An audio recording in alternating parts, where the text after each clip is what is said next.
Welcome to the course. This introductory session outlines our strategic roadmap to achieving your MS-721 certification while establishing the necessary technical environment for our upcoming deployments. This is an unofficial, independently produced course and study guide. It is not affiliated with, endorsed by, or connected to Microsoft Corporation in any way. All trademarks belong to their respective owners. Content is for educational and exam preparation purposes only and does not constitute technical support or official certification training. In this course, we will systematically break down the complexities of Microsoft Teams' telephony and collaboration infrastructure. My goal is to move you beyond simple interface navigation and into a deep understanding of the underlying architectural principles required for the certification exam. We will cover network readiness, PSTN connectivity options, voice application logic, and the nuances of Teams-certified hardware deployments. By the time we reach the final review, you will possess not only the theoretical knowledge to answer exam questions, but also the practical intuition to design resilient communication systems. This comprehensive approach ensures that you are prepared for the multifaceted demands of the collaboration communications systems engineer role. To facilitate your learning, you need a realistic environment, which means we will utilize the Microsoft 365 Developer Program to provision an E5 license sandbox. This environment mirrors enterprise-grade tenants, allowing you to interface directly with the Teams Admin Center and configure real-world identity matrices. We will start by establishing necessary administrative accounts with elevated permissions, as these are critical for executing infrastructure changes. It is essential to treat this sandbox as a production-level workspace to internalize the impact of policy ingestion and traffic routing configurations. We will systematically initialize these connections, ensuring your lab setup is robust enough to handle the complex scenarios we will explore throughout the curriculum. Our study plan begins with network readiness, where we inspect the foundational topologies that support high-quality media streams. We will move through the PSTN connectivity spectrum, evaluating the differences and implementation trade-offs between direct routing, Operator Connect, and Microsoft calling plans. Following this, we will dive into voice applications like auto attendants and call queues, which serve as the primary logic gates for inbound enterprise traffic. Toward the end of our journey, we will integrate hardware solutions and emergency service architecture, finalizing your understanding of how voice flows travel from the public network to the individual user. This structured progression is designed to minimize cognitive overload while maximizing technical retention. Before we begin, ensure you are comfortable with basic networking concepts like QoS markings, subnetting, and SIP fundamentals, as these will be recurring themes. The MS-721 exam tests your ability to bridge the gap between abstract requirements and actual PowerShell or GUI-based configurations. We will focus our attention on the interaction between cloud-based policy engines and localized infrastructure components. If you follow along with the configurations in your sandbox, you will find that the exam questions start to feel like second nature. Approach this content with a focus on how different modules interact, rather than merely memorizing individual settings. I look forward to our journey through these advanced communications architectures. See you in the next session. Welcome to our exploration of network topologies in the context of Microsoft Teams. We will now investigate the structural requirements for reliably delivering real-time media across diverse enterprise environments. When we approach the challenge of real-time media ingestion, we are essentially managing a flow of data that is notoriously intolerant of network degradation. Voice and video traffic rely heavily on User Datagram Protocol, UDP, which lacks the retransmission mechanisms found in TCP.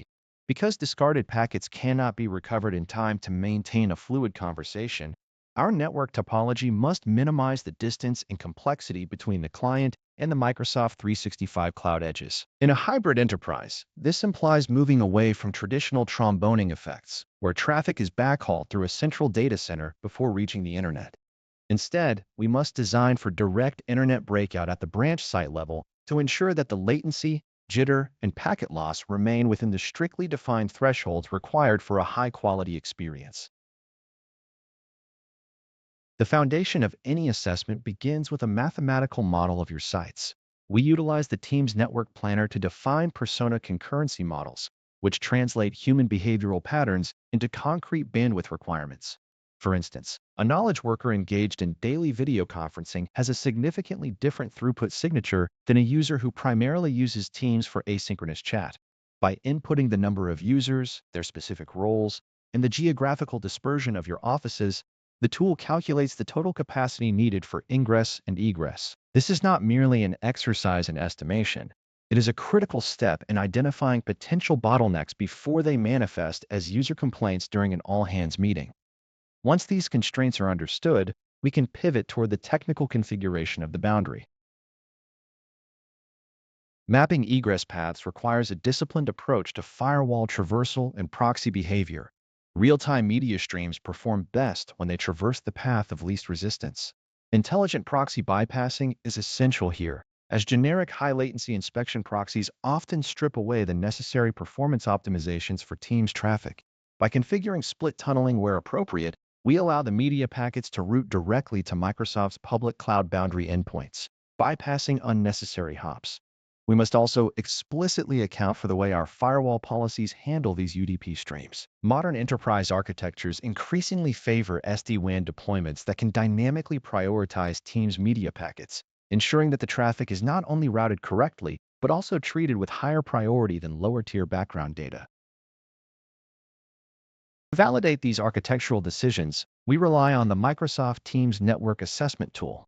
This utility serves as the empirical bridge between our design theory and the reality of the wire.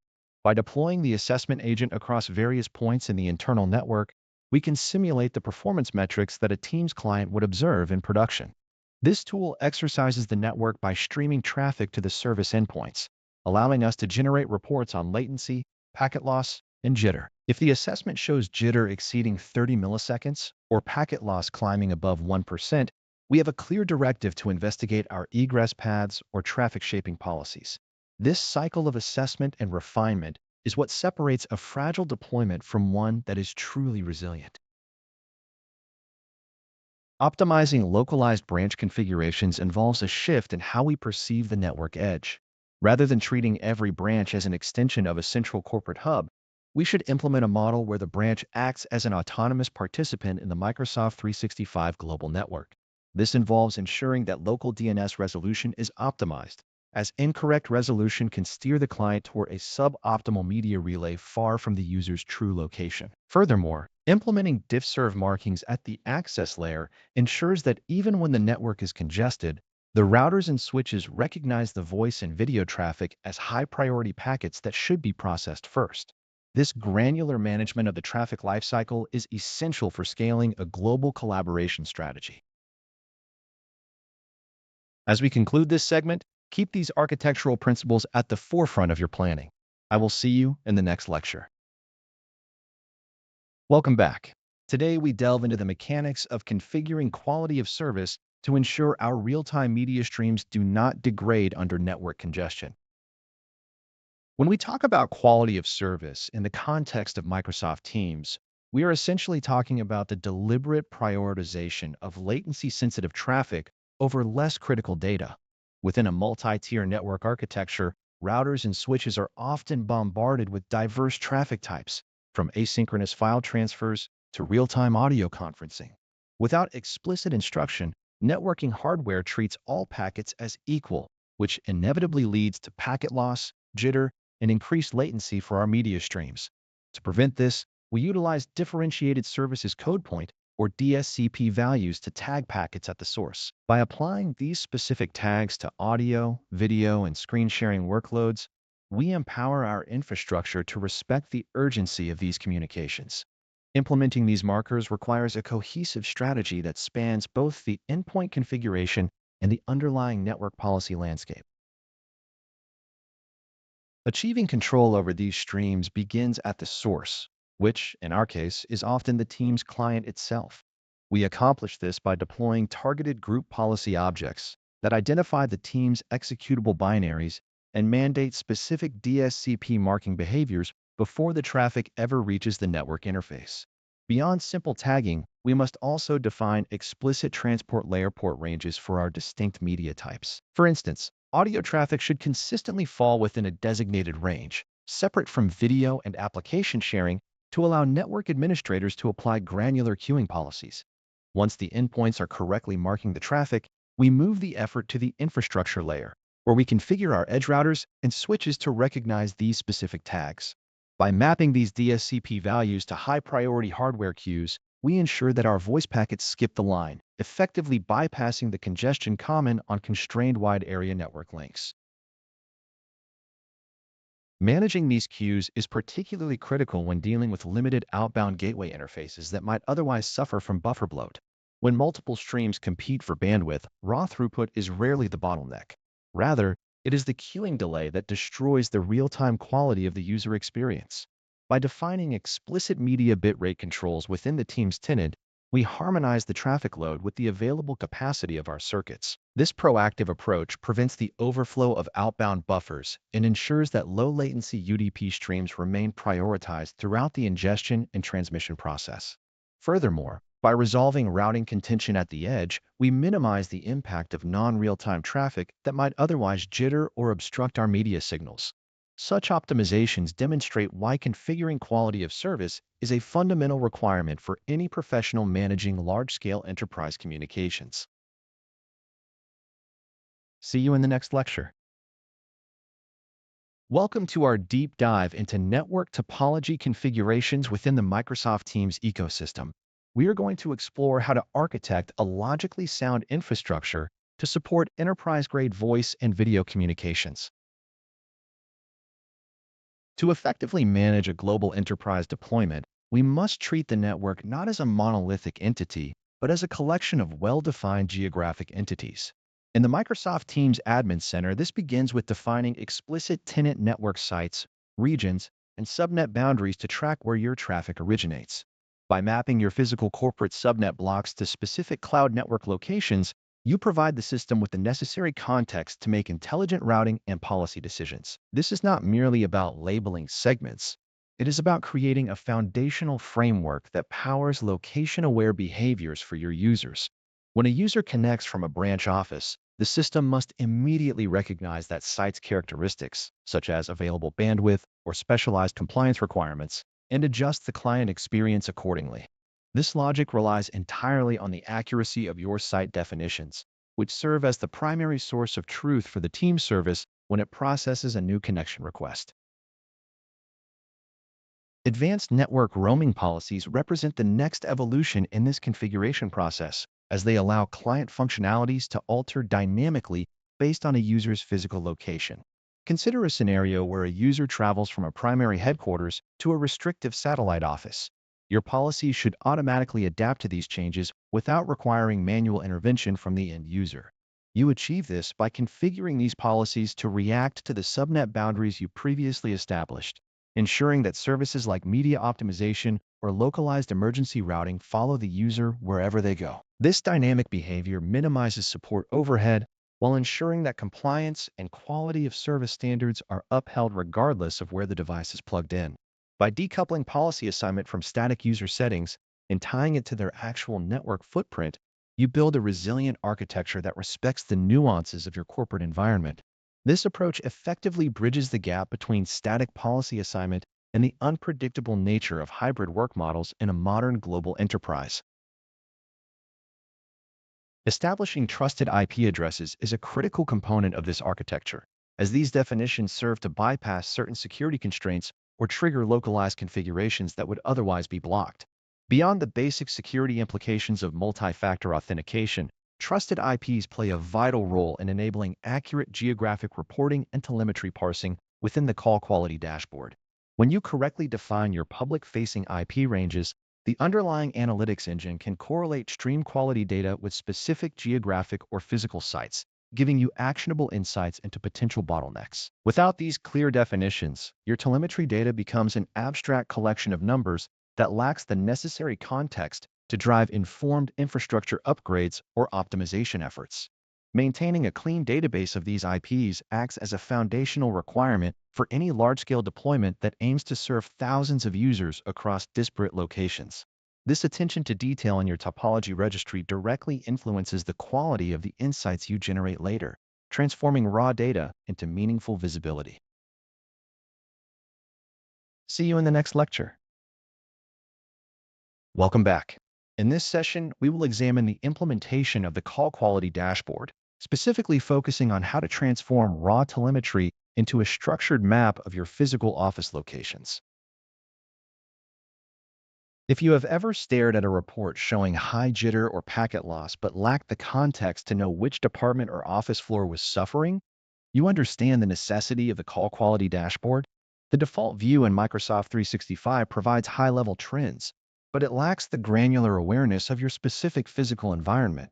To move from reactive guessing to proactive troubleshooting, you must feed the system metadata that bridges the gap between a network subnet and a physical desk. This process relies on creating a building data file, which is essentially a structured set of instructions that maps your internal IP ranges to human-readable labels. Without this mapping, the dashboard perceives your entire global infrastructure as a single, opaque entity, making it impossible to distinguish between a saturated WAN link in a branch office and a misconfigured Wi-Fi access point in headquarters. Building this data file requires precision because the system demands a very specific format to accept the upload of your network topology. You generally work with a comma-separated values file where you define properties such as the building name, the specific floor, and the range of subnets associated with that location. It is important to emphasize that IP subnets are the primary driver here. If your network architecture includes overlapping subnets or poorly defined boundaries, the dashboard will struggle to assign call quality data to the correct location. Once you define these ranges, you associate them with physical identifiers like access points or routing elements. By consolidating this data, you provide the analytics engine with the necessary context to aggregate poor call experiences, such as latency spikes or audio drops, into specific geographic clusters. The next technical phase involves configuring the network data mapping schemas within the advanced analytics settings of your tenant. When you upload your validated building file, the engine begins to parse your historical call telemetry against these new geographic markers.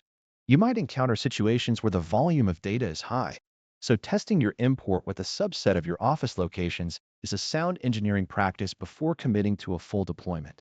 Pay close attention to how your wireless access identifiers are recorded, as these are often the first points of failure for mobile workers who move between different floors or departments. When you have correctly mapped these elements, the dashboard begins to reveal trends that were previously invisible, such as a localized driver conflict recurring at a specific access point level.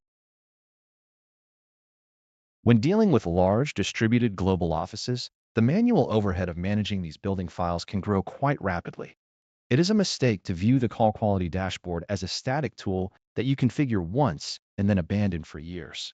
Network topology is inherently dynamic, especially in organizations that frequently reconfigure VLANs or deploy new hardware in regional branches. You should establish a rhythm for reviewing your subnet telemetry maps to ensure they remain synchronized with structural changes in your physical infrastructure. If your organization relies on automated provisioning, consider how you might script the generation of these files from your primary asset management database. This reduces the risk of human error and ensures that your analytics platform is always reflecting the reality of your current network state. Successfully diagnosing a widespread issue often comes down to this ability to correlate systemic failure with environmental data. If you see a consistent pattern of dropped audio packets concentrated in a specific IP block, you can quickly narrow your investigation to the hardware in that building. Maybe it is a legacy switch that is dropping packets under load, or perhaps it is a firmware issue affecting a specific model of wireless controller. By identifying the root cause at the infrastructure layer, you cease spending time on individual client-side troubleshooting that will never resolve a systemic bottleneck. The dashboard, when properly fed with clean and accurate building data, acts as a high-fidelity diagnostic instrument for the entire voice and video environment. As you reflect on the complexities of mapping IP ranges to physical locations, keep in mind that the value of your output is entirely dependent on the quality of your input. A poorly defined subnet in your building file leads to inaccurate reporting, which in turn leads to misdirected technical support efforts. Spend the time to verify your subnets and access point identifiers against the actual routing tables, rather than relying on legacy documentation or anecdotal evidence. Ensure your data follows the strict formatting requirements specified by the service, as any deviation will cause the upload process to fail or produce incomplete insights. This is how you build a resilient, observable communication infrastructure. See you in the next lecture. Welcome back. In this session, we will examine the technical intricacies of managing high concurrency traffic and optimizing media paths for Microsoft Teams within sophisticated enterprise environments. When we approach the challenge of high concurrency events like town halls, the default internet egress of an organization often becomes the central point of failure. Welcome back to the course.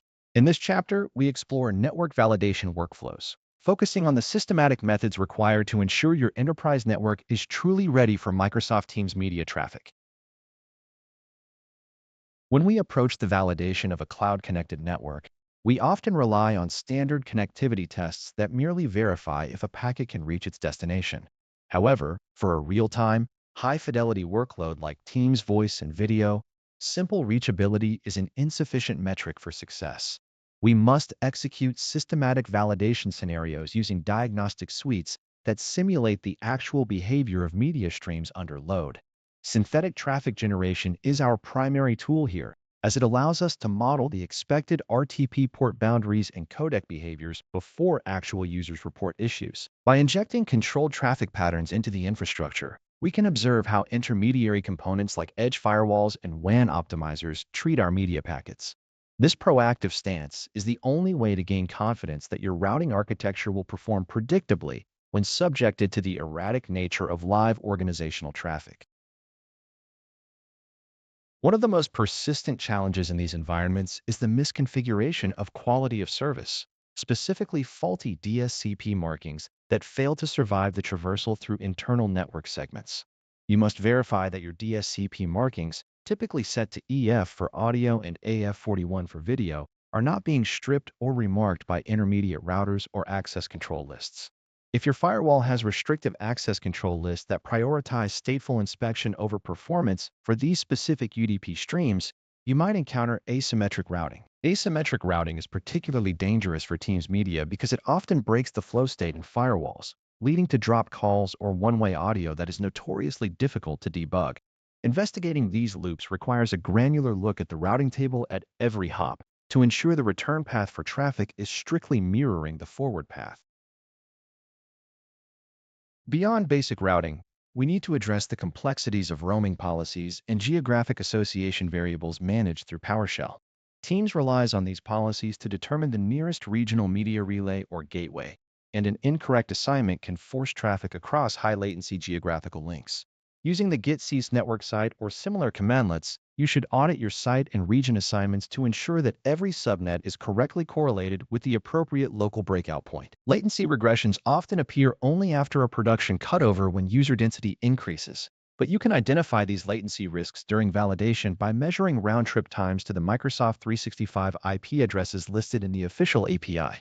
By isolating these localized routing regressions in a staging environment, you prevent the common scenario where voice quality degrades during peak business hours due to suboptimal path selection. Validating media streams involves confirming they conform to the strictly defined UDP port ranges that Microsoft dictates for the Teams service. Using tools that monitor traffic engineering parameters, you must ensure that your edge devices do not silently drop packets that violate unexpected port parameters or packet sizes. It is often the case that ingress traffic might be allowed, but egress control lists are too restrictive, creating a bottleneck that affects the handshake process for media establishment. You should also pay attention to how your network handles port exhaustion, as many translation rules in NAT devices can fail when multiple users in the same office place concurrent calls. This level of rigor pays off by ensuring that the architectural design, which might look perfect on an empty network, remains resilient under the pressures of a live enterprise environment. See you in the next lecture. Welcome back. In this chapter, we will dissect the architectural framework of Microsoft Teams Phone to understand how these systems scale and integrate into the broader enterprise environment. To master Microsoft Teams Phone, you must move beyond the administrative surface and grasp the underlying cloud-based PBX mechanics. This course is specifically engineered to bridge the gap between basic configuration and high-level architectural design required for the MS-721 exam. We will systematically deconstruct how cloud identity intersects with telephony infrastructure to ensure you can build robust, globally available communication systems that satisfy rigorous enterprise requirements. By the time you complete this module, you will possess the technical depth necessary to architect solutions that stand up to real-world scrutiny. When we approach the Teams phone architecture, we are essentially looking at a cloud-based private branch exchange, or PBX, that functions as a logical extension of Microsoft 365. Unlike traditional on-premises systems which rely on physical switching hardware located in your data center, the Teams architecture shifts that control plane into the Microsoft cloud. At the core of this system is the identity and access management layer provided by Intra ID, formerly known as Azure Active Directory. This dependency is non-negotiable because the entire voice lifecycle, from license assignment to dynamic policy application, relies on the user object being accurately represented in the cloud. If your hybrid identity synchronization is improperly configured, the voice features will fail to instantiate because the backend services cannot correctly map the user's phone number or capabilities to their directory profile. We must therefore evaluate how these identities interact with the global telecommunications ecosystem to deliver dial tone to users regardless of their physical location. The connectivity models available for PSTN access provide the primary structural paths for external communication. You have four main categories: Microsoft calling plans, Operator Connect, Teams Phone Mobile, and Direct Routing. Choosing between these is not merely a cost comparison, but an architectural decision that impacts management overhead and call quality. Calling plans offer the simplest entry point where Microsoft acts as your carrier, effectively offloading the underlying logistics of connectivity to the service provider. In contrast, direct routing allows you to connect your own session border controllers, or SBCs, directly to the Microsoft service, providing the maximum degree of control over trunk routes and legacy integration. Operator Connect sits in the middle, offering a managed experience where the carrier integrates directly into the Teams admin interface, simplifying the provisioning process without sacrificing carrier choice. Teams Phone Mobile further extends this by anchoring a single business phone number to a user's mobile device natively, abstracting the complexity of the carrier network away from the end user. Evaluating these frameworks requires a rigorous look at scaling requirements and service availability. Business-critical voice services demand high-availability designs that do not just rely on a single path to the PSTN. When you move to the cloud, you are shifting the responsibility of uptime to the service provider, but you retain responsibility for your local area network and your path to the internet. We must consider how to implement redundancy, such as configuring multiple SBCs in a regional cluster to ensure that if a primary trunk experiences latency or failure, the voice traffic remains uninterrupted. Furthermore, the architecture must support legacy analog devices, such as overhead paging systems or physical fax machines, which often require dedicated gateways or SIP-enabled adapters to communicate with the modern Teams environment. This integration often necessitates a hybrid approach where you keep specific on-premises elements in place while routing core call signaling through the cloud infrastructure for unified management. Data modeling and capacity planning are equally vital when you consider the geographic footprint of your organization. Service availability baselines must be defined mathematically rather than conceptually, ensuring that you account for bandwidth consumption, codec selection, and jitter tolerance in your networking topology. As you design these environments, remember that the cloud hybrid identity mechanics dictate how policies are pushed to users. If you change a routing policy in the admin center, the latency of that update propagating through the cloud is usually minimal, but during massive scale migrations, this propagation speed can impact user experience. Ensuring that your architectural framework accounts for these synchronization windows is part of the professional diligence expected in an MS-721 certified professional. We will continue this deep dive into these structural integration paths throughout this section. I will see you in the next lecture. Welcome back. In this session, we will dissect the Microsoft 365 licensing framework to ensure you can map enterprise requirements to the correct product entitlements. Understanding the licensing landscape for Teams Phone is not merely an administrative exercise. It is a foundational requirement for architecting a functional system. At its core, the Microsoft 365 Enterprise E3 subscription provides a solid productivity baseline, but it lacks the baked-in telephony features required for complex enterprise voice environments. To enable dial pad functionality, you must augment this with the Teams Phone Standard add-on. Conversely, if you move up to an Enterprise E5 subscription, the Teams Phone capabilities are already included, which simplifies account management but alters your cost structure. Teams Premium is a distinct animal that introduces advanced governance and intelligent meeting features, but it is important to distinguish that these are supplemental to the core voice infrastructure, not a replacement for fundamental calling licenses. Whenever you provision for users, consider the cumulative effect of these add-ons, as failing to align them correctly will result in a complete absence of the dial pad in the Teams client. Moving beyond individual users, we must address the specific requirements for shared spaces and service-oriented objects, which require a shift in your provisioning strategy. A common area phone or a dedicated meeting room system cannot simply share a user license intended for a person, as this violates terms of service and leads to management complexities.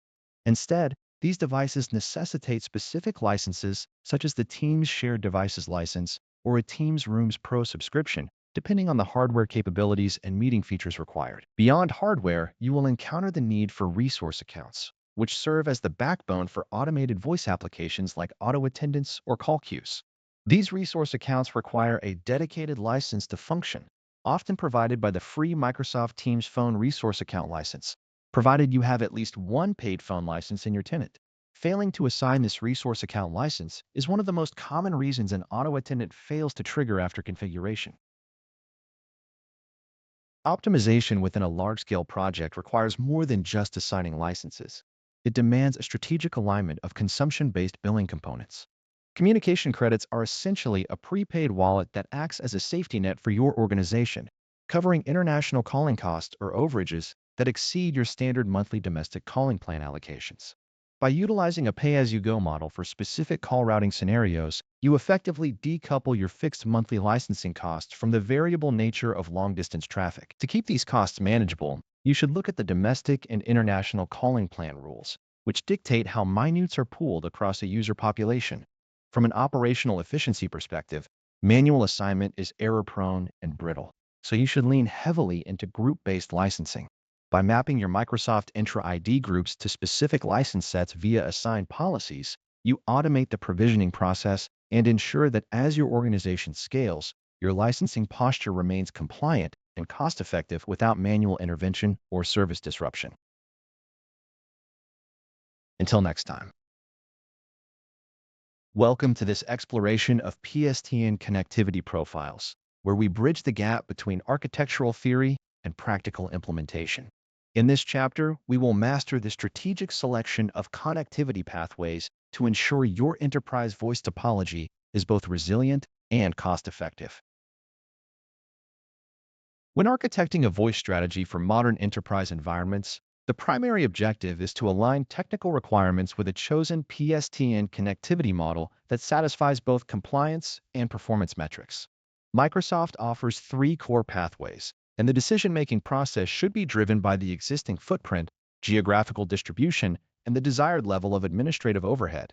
Microsoft calling plans represent the simplest, pure cloud architecture, effectively offloading all PSTN carrier management to Microsoft. This model is exceptionally well-suited for organizations that prioritize speed of deployment and simplified management over granular trunk configuration.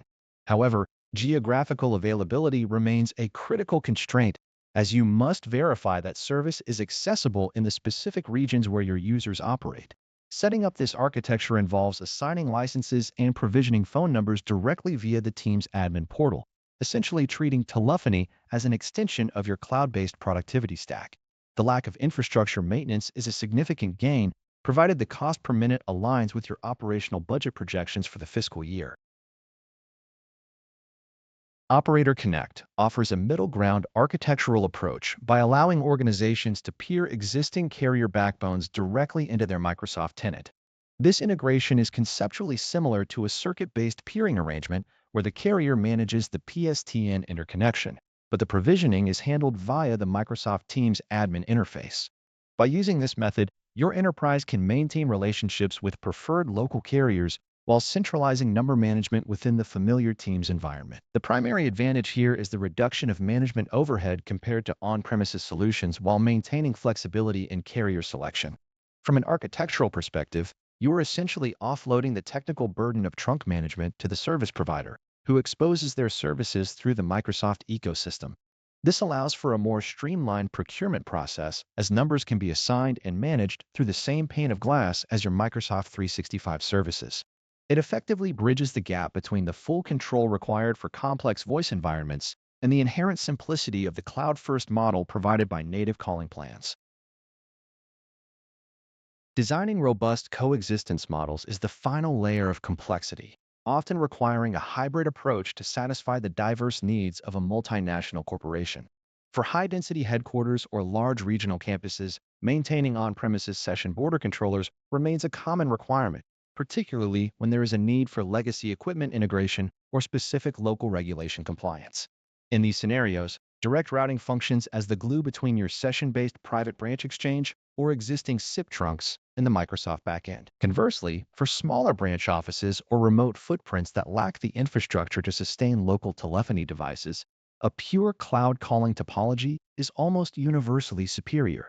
By deploying a hybrid strategy, you optimize your total cost of ownership by localized spending on trunk lines and long-distance rates to match the traffic patterns of each specific site. This approach requires careful planning of routing policies and voice routing tags to ensure that users are directed to the most cost-effective and performant PSTN gateway nearest to their current working location. When executed correctly, the end-user experience remains entirely transparent, regardless of whether their call egresses through a local SBC in Tokyo or a cloud-hosted trunk in North America. I look forward to discussing the nuances of number management in the next session.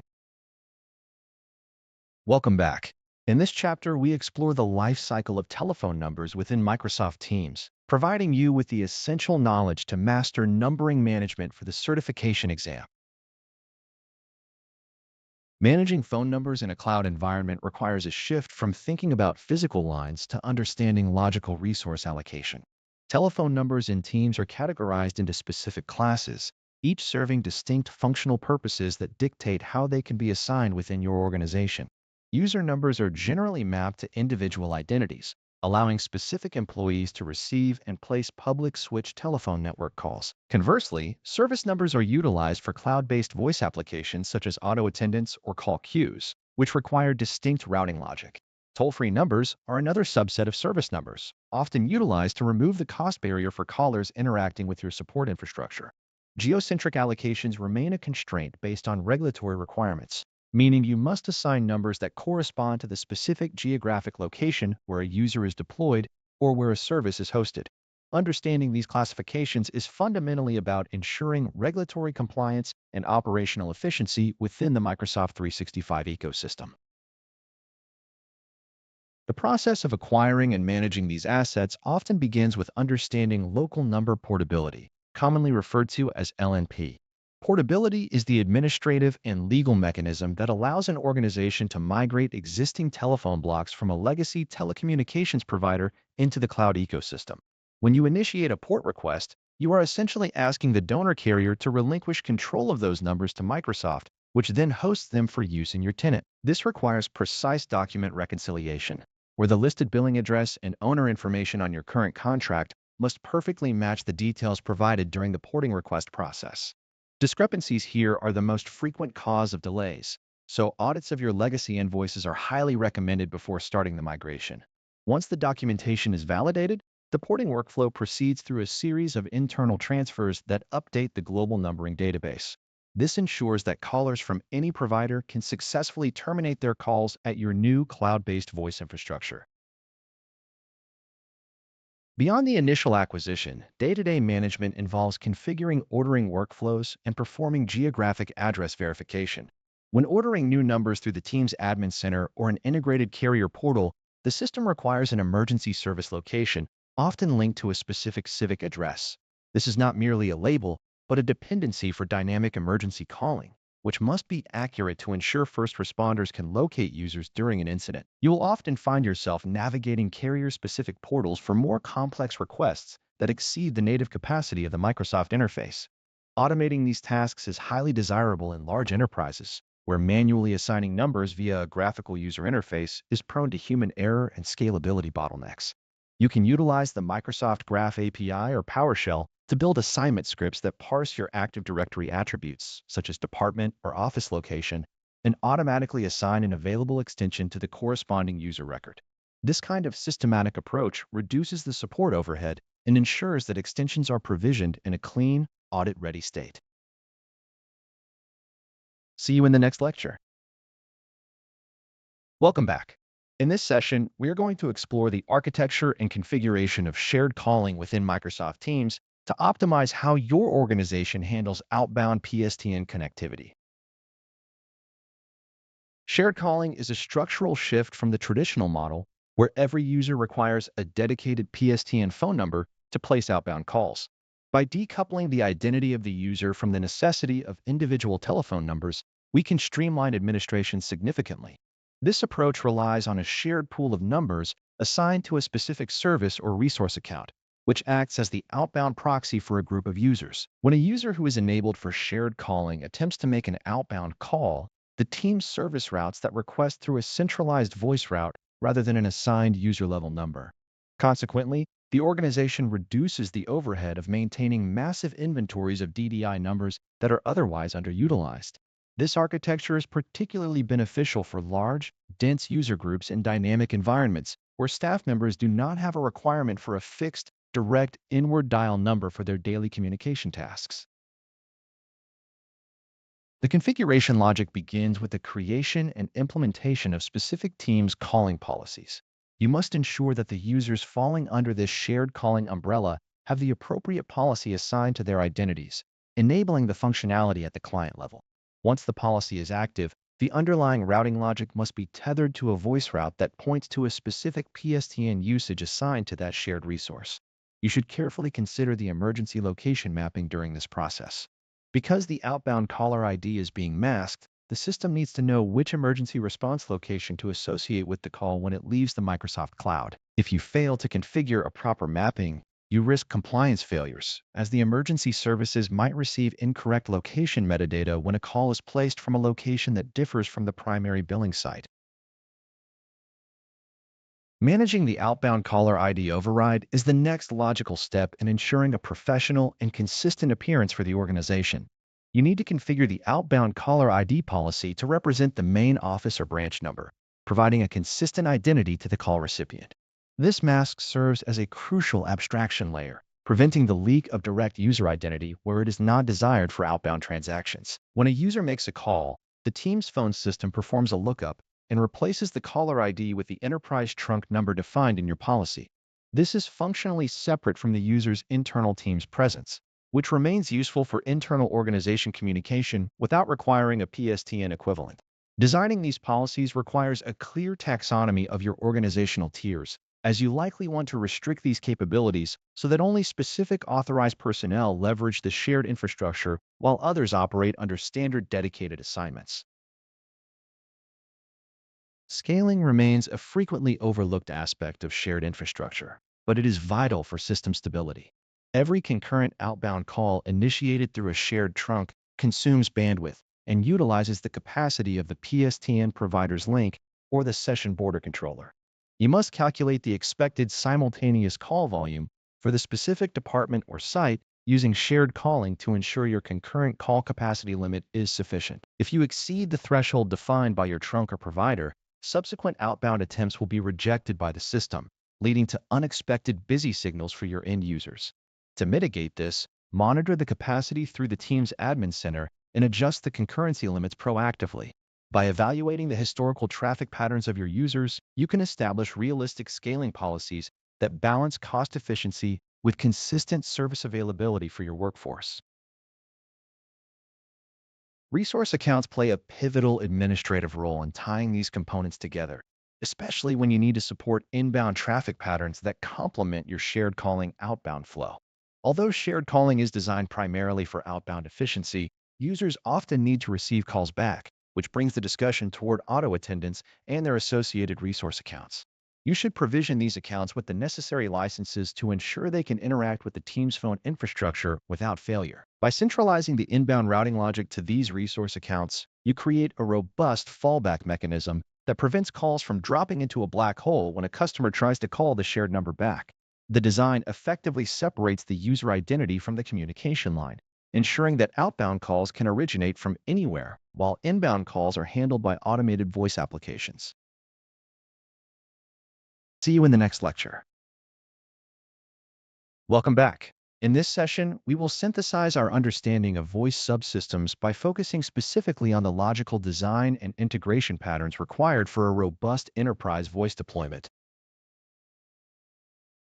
When we approach voice integration design, the primary objective is to map the logical flow of a call from its entry point at the public switch telephone network through to the granular internal targets within Microsoft Teams. This requires a comprehensive map that delineates how external inquiries arrive at the tenant and how they are routed based on user availability, organizational presence, or programmatic logic. We must account for the coexistence of legacy analog infrastructure, which often necessitates the use of specialized cloud service gateways or localized session controllers to bridge the gap between traditional signaling protocols and the modern session initiation protocol standards used by Microsoft 365. This is not merely about physical connectivity, but about ensuring that the call control signaling remains consistent as it traverses these heterogeneous boundaries. Designers often find that the complexity lies in the translation rules required at the edge, where legacy headers must be transformed to comply with the requirements of the team's service. By documenting these flows clearly, we provide the operations team with a roadmap for troubleshooting intermittent connectivity issues or failed call handoffs. Security represents the cornerstone of any voice architecture, particularly when extending our reach to the cloud. We cannot treat external trunk links as trusted pathways. Instead, we must implement a strict defense-in-depth security profile that mandates the use of transport layer security for signaling and secure real-time transport protocol for media encryption.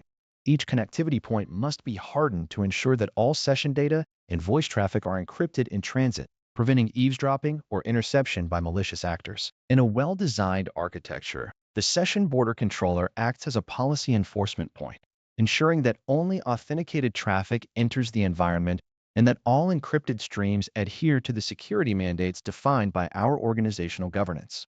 We need to evaluate the encryption capabilities of all nodes within the path, from the cloud-managed gateway to the end-user endpoints. If one segment of the transport chain lacks support for secure protocols, the entire chain is compromised, effectively negating the effort invested in perimeter security. Consequently, configuring these parameters requires a meticulous review of the certificate infrastructure underpinning the trust relationship between your network and the Microsoft Cloud Service. Managing administration boundaries becomes significantly easier when we establish clear demarcation points between the various components of our voice topology. By defining these boundaries, we isolate faults and clarify the responsibilities of different engineering teams, whether they are managing the local network infrastructure or the cloud-based call routing policies. This structured approach allows for more efficient updates and changes, as modifications in the PSTN connectivity layer do not necessarily require a full revalidation of the internal endpoint deployment. We should also consider how traffic optimization techniques interact with these security mandates, as latency-sensitive voice traffic must be prioritized without exposing vulnerabilities. When we integrate these elements, we create a cohesive system that is not only functional, but also resilient to the common failures found in complex hybrid environments. By adhering to these design principles, we achieve a stable architecture that supports the communication needs of the organization while remaining compliant with current industry standards for data protection and service reliability. It is through this diligent design process that we move from simple connectivity to a professional-grade delivery of voice-over IP services. Until next time. Welcome to this discussion on session border controllers, where we examine their critical role in bridging your legacy infrastructure with Microsoft Teams direct routing. In this segment, we explore how to deploy certified session border controllers to interface private branch exchanges with the Microsoft Cloud. You will learn the technical requirements for establishing mutual TLS handshakes and configuring the specific FQDNs that align with your Microsoft 365 tenant properties. We will cover the signaling port allocations and the logic behind activating media bypass to ensure that traffic remains local whenever possible. Furthermore, we will walk through the necessary firewall rules for SIP proxy communication and the implementation of robust cipher suites to protect your voice payloads.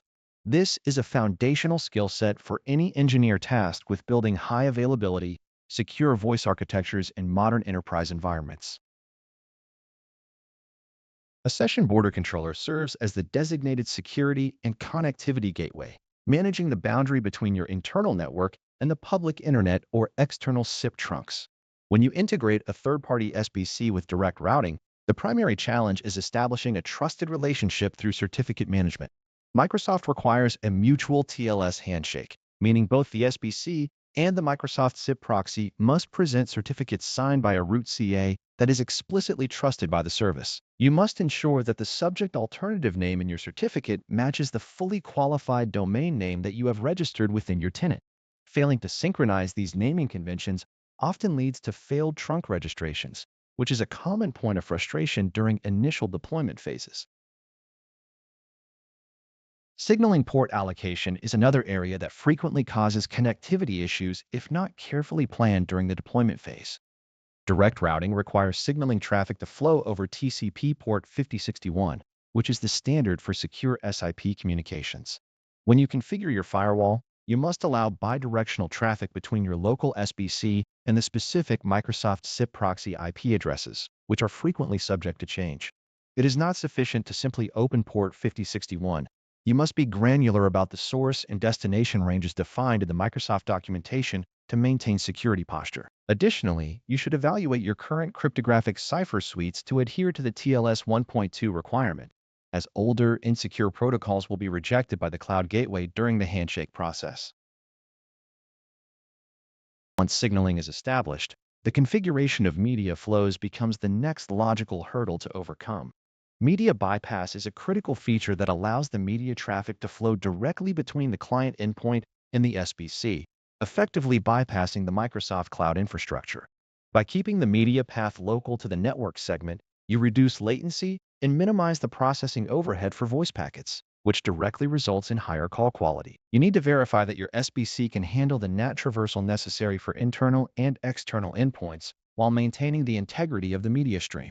If media bypass is not configured correctly, you may experience one-way audio or periodic packet loss that degrades the end-user experience significantly. Optimization of media traffic requires a deep understanding of how your SBC translates internal network addressing to external expectations. You must configure your session border controller to accurately reflect its reachable IP addresses, especially in virtualized environments where the management interface and the media interface might be logically separated. It is equally important to monitor the trunk status using the specialized diagnostic commands provided by your SBC vendor. While the dashboard in the Microsoft Teams Admin Center offers high-level insights into trunk health, the granular logging on the SBC itself will inform you if specific signaling packets are being dropped due to certificate mismatches or firewall timeouts. These configuration parameters represent the difference between a resilient, production-ready system and one that is prone to intermittent failure. See you in the next lecture. Welcome to this deep dive into trunk configuration parameters, where we refine how Teams interacts with the public switch telephone network via your session border controller. We will examine the nuts and bolts of SIP communication, ensuring your gateway settings translate into robust voice services. When you configure a trunk in the Teams Admin Center or via PowerShell, you are effectively establishing the parameters for the signaling relationship between Microsoft's cloud and your session border controller. The most fundamental aspect of this relationship involves SIP signaling options. Enabling SIP options signaling allows the Teams service to perform active link tracking, which is essentially a heartbeat mechanism for the trunk. By sending periodic options packets toward the SBC, Teams verifies that the signaling path is operational and that the peer device is responsive. If you disable this, you essentially blind the Teams infrastructure to the immediate status of the connection, which complicates troubleshooting during outages. For production environments, it is best practice to keep this enabled unless specific carrier requirements forbid these probes. You manage these settings using the set CSONline PSTN gateway commandlet, specifically by toggling the SIP option status parameter to determine whether the monitoring is active or inactive. Media bypass is another critical architectural decision that alters the path of your voice traffic for the better. By default, media traffic typically traverses the Microsoft 365 media processors, acting as a relay for the established call. However, if your SBC and your internal endpoints are located on the same network segment or possess direct connectivity, media bypass allows the media to flow directly between the client and the SBC. This removes the hops through the Microsoft cloud, effectively reducing latency and jitter, which are the primary enemies of voice quality. You enable this via the Set CS Online PSTN Gateway commandlet, but you must verify that your network architecture supports direct reachability between the endpoint and the SBC. If you force media bypass without the necessary firewall rules or routing paths, you will end up with one-way audio where the signaling succeeds, but the handshake for the media stream fails. Managing call capacity is not just about bandwidth, but about respecting the physical boundaries of your telephony contracts. Microsoft provides the ability to define the concurrent call capacity for each trunk to ensure you do not exceed the circuit limits set by your carrier. By utilizing the max concurrent calls parameter, you place an artificial ceiling on the number of simultaneous active calls routed through that specific trunk. This is particularly useful in multi-tenant or multi-trunk scenarios where you may have a primary route and a secondary failover route. When the primary trunk hits its defined capacity, the team's routing engine will gracefully move to the next route in the collection, preventing dropped calls for your users. You should align these numbers strictly with your carrier's provisioning agreement to avoid signaling rejections or call teardowns at the edge of the enterprise network. Identity telemetry is the foundation of traceability in complex carrier environments, and customizing signaling headers is how we preserve it. Often, a carrier might strip or rewrite standard SIP headers, which breaks features like call forwarding or emergency service location mapping. By leveraging PSTN usage records and specifically manipulating headers such as the P asserted identity or the remote party ID, you ensure that the calling number remains intact from the originator to the external recipient. In some advanced scenarios, you might implement custom signaling codes to interface with unique enterprise carrier switch architectures that do not follow standard Microsoft-defined deployments. This requires a granular understanding of your switch's requirements and the specific capacity of PowerShell commandlets to pass these modifications through the SBC interface. Always perform these changes in a lab environment first, as malformed headers can lead to intermittent call setup failures that are notoriously difficult to isolate in production. Troubleshooting multi-tenant trunk environments requires looking beyond the standard error logs because you are dealing with potential overlaps in identity and route logic. When you work with multiple tenants sharing an SBC infrastructure, the signaling messages must be clear and distinct enough for the provider's switch to route them correctly. Using custom signaling codes and refined SIP options allows you to create a fingerprint for each tenant's traffic. If you encounter issues, start by reviewing the signaling flow at the SBC level to see if the carrier is receiving the expected headers. If the carriers report missing ANI or incorrect billing codes, it is typically a sign that your translation rules or header modifications are not reaching the egress traffic. Systematic review of these values ensures that your collaboration infrastructure remains resilient and compliant with carrier expectations across the board. See you in the next lecture. Welcome back to our technical journey through the Microsoft telephony stack. In this chapter, we focus on mastering trunk translation rules to ensure precise call routing and standardized number formats. When we connect a session border controller to a telephony provider, we rarely receive digits in the ideal format for our internal Microsoft Teams environment. Telephony carriers often send numbers in varying local formats, such as national prefixes or shorter, private internal extensions, which must be normalized before they reach the user. A trunk translation rule acts as our primary mechanism for manipulating these SIP headers, specifically the request URI and the from header, to achieve E164 compliance. By applying regular expressions, or regex, we can scan incoming strings for specific patterns and replace them with globally standardized formats that the Microsoft Cloud understands. Designing these rules requires a high degree of precision because a single misconfigured character pattern can completely derail an inbound call attempt. We treat these rules as functional transformations where the input is a raw, often messy, string provided by the carrier, and the output is a clean, routable number suitable for the Microsoft phone system platform. Think of these rules not as static configuration lines, but as dynamic functions that execute logic based on the origin of the calling party. When a call enters through a session border controller, the translation rule evaluates the header content against our predefined regex patterns to decide whether to strip digits, add country codes, or normalize dialing habits. This step is essential because without it, the team service would fail to match the incoming caller or the target recipient to a valid user account, resulting in dropped or routed calls to nowhere.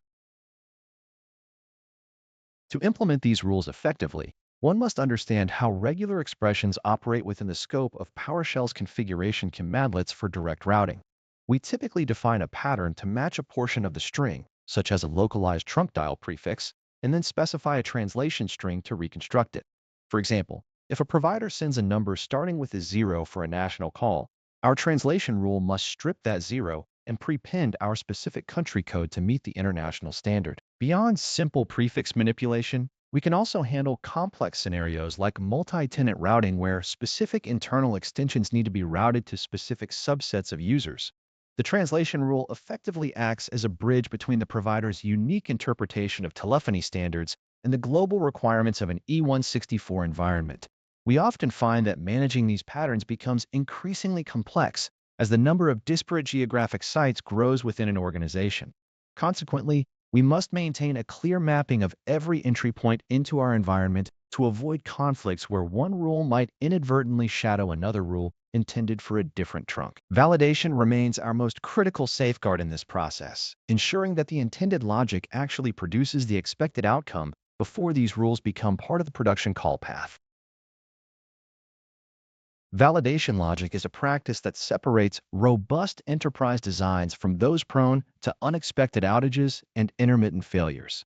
Before applying any regex modification to a live production trunk, it is standard practice to test translation outcomes using dedicated PowerShell scripts that mimic the SIP packet structure. By passing manual strings through the test CS online PSTN usage or similar validation commandlets, we observe how the interpreter dissects and reforms the dialed digits. We look for potential edge cases, such as the inclusion of empty strings, unexpected characters, or calls that deviate from the standard residential dialing format. Once the pattern is validated, we deploy it to the trunk configuration, knowing that the translation will behave predictably under real-world traffic loads. It is helpful to treat these regex patterns as code that requires a degree of peer review or at least some form of systematic testing. A well-designed translation rule set should be documented in a way that allows a new administrator to look at a regular expression and identify exactly what inbound or outbound dial string is being transformed. Keeping these configurations clean and well-documented reduces the cognitive load when troubleshooting call failures that occur during shifts in carrier signaling or updates to local regional numbering plans. See you in the next lesson. Welcome to our deep dive into the foundational elements of the voice routing infrastructure within the Microsoft Teams environment. Understanding voice routing infrastructure essentially means mastering the logical flow of calls as they transit from the Teams client to the public switch telephone network via your chosen connectivity method. In this domain, we must move beyond simply connecting a trunk and instead focus on architecting a resilient matrix that defines how calls are handled based on dialed numbers, user permissions, and cost optimization requirements. You will learn how to map PSTN usage records to specific voice routes, ensuring that each call follows its designated path without latency or improper egress points. By leveraging voice routing policies, you effectively segment your organization's calling behavior, allowing you to tailor egress profiles to specific user groups. This level of granularity is what separates a basic voice deployment from a robust, production-grade enterprise communication system. We will also examine the mechanics of prioritized sequential routing, which dictates how the system evaluates multiple potential paths for a single call. Through these configurations, you gain the ability to enforce corporate policy and regional compliance requirements simultaneously. This is the stage where technical configuration meets business demand, providing the reliability that enterprise users expect from their communication tools. To build a truly resilient system, you must design for the reality of carrier outages and hardware failures. Failover routing is not merely an optional feature, It is a critical component of any enterprise-grade voice architecture that aims to maintain communication integrity during primary carrier outages. By configuring backup session border controllers, you instruct the team's infrastructure to automatically reroute traffic when the primary path becomes unreachable or signals an error state. This process requires a thorough understanding of how the team's backend evaluates health probes and path availability. When the primary route fails, the sequential routing list ensures that the call is diverted to a secondary, pre-configured trunk, thus preventing service disruption for the end user. This setup requires careful coordination between your voice routing policies and the physical or virtual session border controllers deployed at your network edge. Achieving this level of reliability necessitates that you test these failover paths regularly, ensuring that your configuration remains accurate following any infrastructure changes. The ability to guarantee uptime despite external network issues is a hallmark of a well-architected voice environment. Beyond resiliency, cost management serves as a primary driver for sophisticated routing designs, specifically through the implementation of least-cost routing systems. In a globalized enterprise, routing internal interoffice traffic over expensive commercial public transit lines is a suboptimal use of resources. Instead, by leveraging IP data channels, you can establish private or semi-private paths for internal voice traffic, which significantly reduces the overhead associated with traditional PSTN calling. The configuration of least cost routing requires you to define specific patterns that match the geographic or logical destination of the call, then direct that traffic to the appropriate low-cost gateway. This strategy requires a firm grasp of both your network topology and your existing PSTN service contracts to ensure accurate implementation. As you define your voice routing policies, you must ensure that these patterns do not collide with public-facing dial plans, creating a precise boundary between internal and external communication paths. By effectively bridging your voice infrastructure with your data network, you maximize the utility of existing bandwidth for communications purposes. This architectural approach not only saves expenses, but also preserves local PSTN capacity for external business-critical interactions. See you in the next lecture. Welcome back to our exploration of the Microsoft Teams voice ecosystem. In this module, we will address the critical architectural requirement of location-based routing, or LBR, to ensure regulatory compliance across your enterprise. Location-based routing serves as a sophisticated gatekeeper for voice traffic within a Microsoft Teams direct routing environment. Its primary objective is to prevent the illegal bypass of toll charges, a practice commonly referred to as toll bypass, which is strictly monitored by regulatory bodies in many jurisdictions. The fundamental challenge arises when mobile or roaming users attempt to place public switched telephone network calls through a gateway located in a different geographical region than their current physical site. By default, a Teams client might select the most available path, but LBR allows us to formalize the relationship between a user's network location and the PSTN gateway they are permitted to utilize. Without these constraints, a user could theoretically initiate a call from a restricted country while routing that traffic through a cheaper, unauthorized international gateway, thereby violating local telecommunications laws. We enforce this by defining specific network sites and correlating those with authorized voice routes that connect to the appropriate regional gateways. Implementing this requires a disciplined approach to defining your network topology, specifically identifying subnets that correspond to known physical office locations or geographic boundaries. To implement this effectively, you must first define your network sites and associate them with the appropriate PSTN gateways using the Teams PowerShell module. You will define entries within the online PSTN usage and voice route configurations that explicitly restrict certain routes to specific sites. When a user is connected to a network subnet mapped to a defined site, the LBR policy evaluates the routing decision based on the user's current location. If that user attempts to route a call through a gateway that is not permitted for their current site, the call is blocked, and the client receives a notification explaining the restriction. It is critical to understand that this mechanism relies on the client's ability to identify its own network environment. Therefore, your network topology must be precisely mapped and maintained. If an office subnet changes, or if you introduce a new branch without updating your LBR configuration, you risk either blocking legitimate traffic or failing to comply with local regulations. This necessitates a proactive synchronization between your network team and the voice engineering team responsible for managing the Teams tenant. Beyond simple point-to-point calling, LBR adds significant complexity to voice applications like auto attendants and call queues. If an auto attendant receives an incoming call and attempts to transfer that call to a user, the LBR logic must still be satisfied to maintain compliance. Specifically, if a call enters the system through a gateway at one location, the downstream transfer must adhere to the rules governing that origin point and the destination participant. When configuring these applications, you must consider the site assignment of the resource accounts that host these services. Poorly configured resource accounts can lead to a scenario where a perfectly valid call flow is dropped simply because the routing engine cannot reconcile a cross-site transfer with the active LBR policy. This requires careful testing of call scenarios where users are roaming or working from external sites to ensure that the orchestration remains transparent to the end user while maintaining strict regulatory adherence. By setting the appropriate LBR flags on your PSTN gateways and strictly defining your site-to-gateway mappings, you create a robust perimeter that satisfies even the most stringent corporate and legal mandates. See you in the next lecture. Welcome back. In this lecture, we will look into the technical validation requirements for direct routing to ensure your hybrid voice infrastructure remains stable and predictable. When troubleshooting the direct routing pipeline, the first point of failure is often the SIP negotiation process between the session border controller and the Microsoft phone system.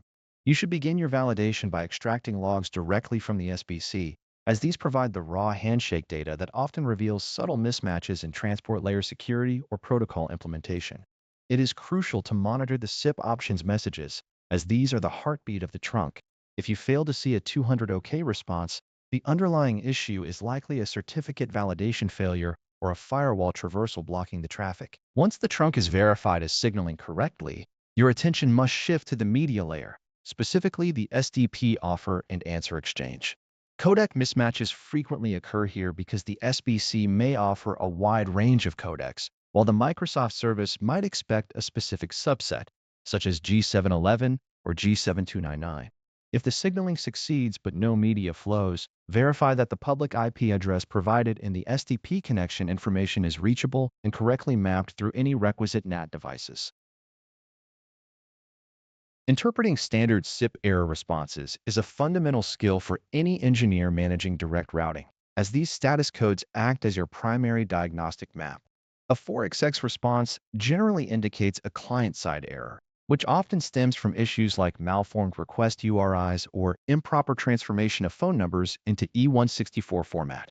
When you encounter a 5XX response, you are dealing with a server-side failure, and these are often the most complex to resolve because they may suggest issues within the Microsoft Cloud architecture itself or a misconfiguration on the SBC that the service cannot process. For instance, receiving a 503 service unavailable often points to a capacity issue or an authentication failure during the SIP registration process. A 6XXX response represents a global failure, such as 603 decline, which tells you that the destination is unreachable or specifically rejecting the call attempt. Always correlate these codes with the specific call flow stage.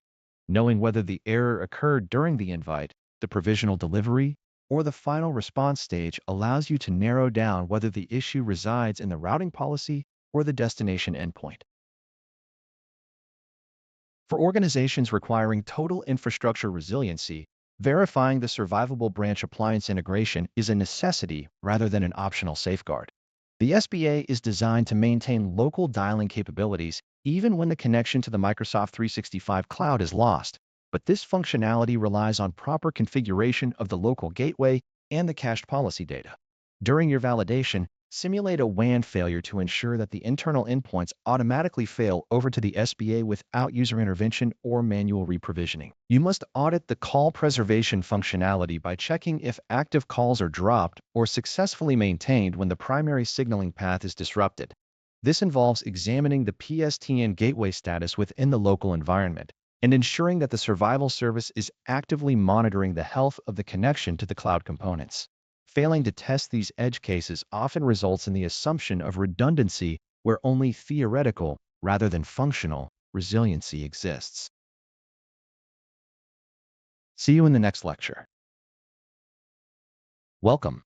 In this lesson, we will focus on the provisioning of Operator Connect. a pivotal technology that simplifies how organizations integrate PSTN connectivity directly into their Microsoft Teams environment. Operator Connect represents a paradigm shift in how we approach telecommunications procurement by moving the relationship into a software-defined model. Traditionally, connecting a private branch exchange to the public switched telephone network required significant capital investment in hardware, such as on-premises session border controllers and physical circuits. With Operator Connect, we replace this fragmented dependency with a direct digital handoff orchestrated through the Microsoft Teams Admin Center. The primary benefit here is the removal of the local hardware footprint, which reduces the complexity associated with physical maintenance and proprietary gateway configurations.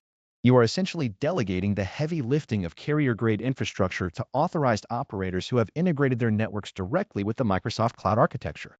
This architectural shift allows for rapid deployment because the provisioning process is governed by digital agreements rather than physical site visits or complex SIP trunking site-to-site VPNs. To begin the provisioning process, an administrator must navigate to the Voice section of the Teams Admin Center and select the Operators tab. Here, you will find a curated list of authorized telecommunications partners that meet Microsoft's rigorous technical and reliability standards. Selecting a provider is not just a commercial choice, but a technical one, as each partner provides different geographical coverage and distinct service level agreements. Once a provider is selected, you essentially initiate a request to establish a digital relationship within the cloud. The provider then shares or exposes their available numbering inventory and service parameters directly to your tenant through the interface. This interaction defines the scope of management permissions you grant to the operator, which is crucial for operational security. You must ensure that you are only granting access to the specific resources and geographical regions required for your organizational needs to maintain a least privilege administrative posture. After the relationship is established, you must orchestrate the digital handoff of network profiles. This involves accepting the usage parameters defined by the operator and matching them against your existing Teams phone licensing and deployment strategy. Unlike direct routing, where you would manually craft trunk translation rules and manage SBC security certificates, Operator Connect automates much of this configuration. The underlying network topology is handled by the carrier, allowing you to focus on high-level administrative tasks like number assignment and user policy mapping. You will be able to see the status of these connections within the Admin Center, providing a unified management portal interface that combines cloud scalability with established carrier reliability.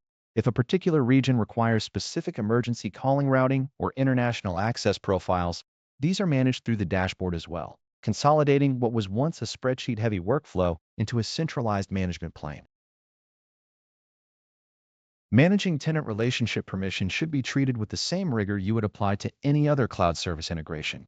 Periodically auditing these connections is a best practice, especially if your organization operates across multiple distinct regional markets with different carriers.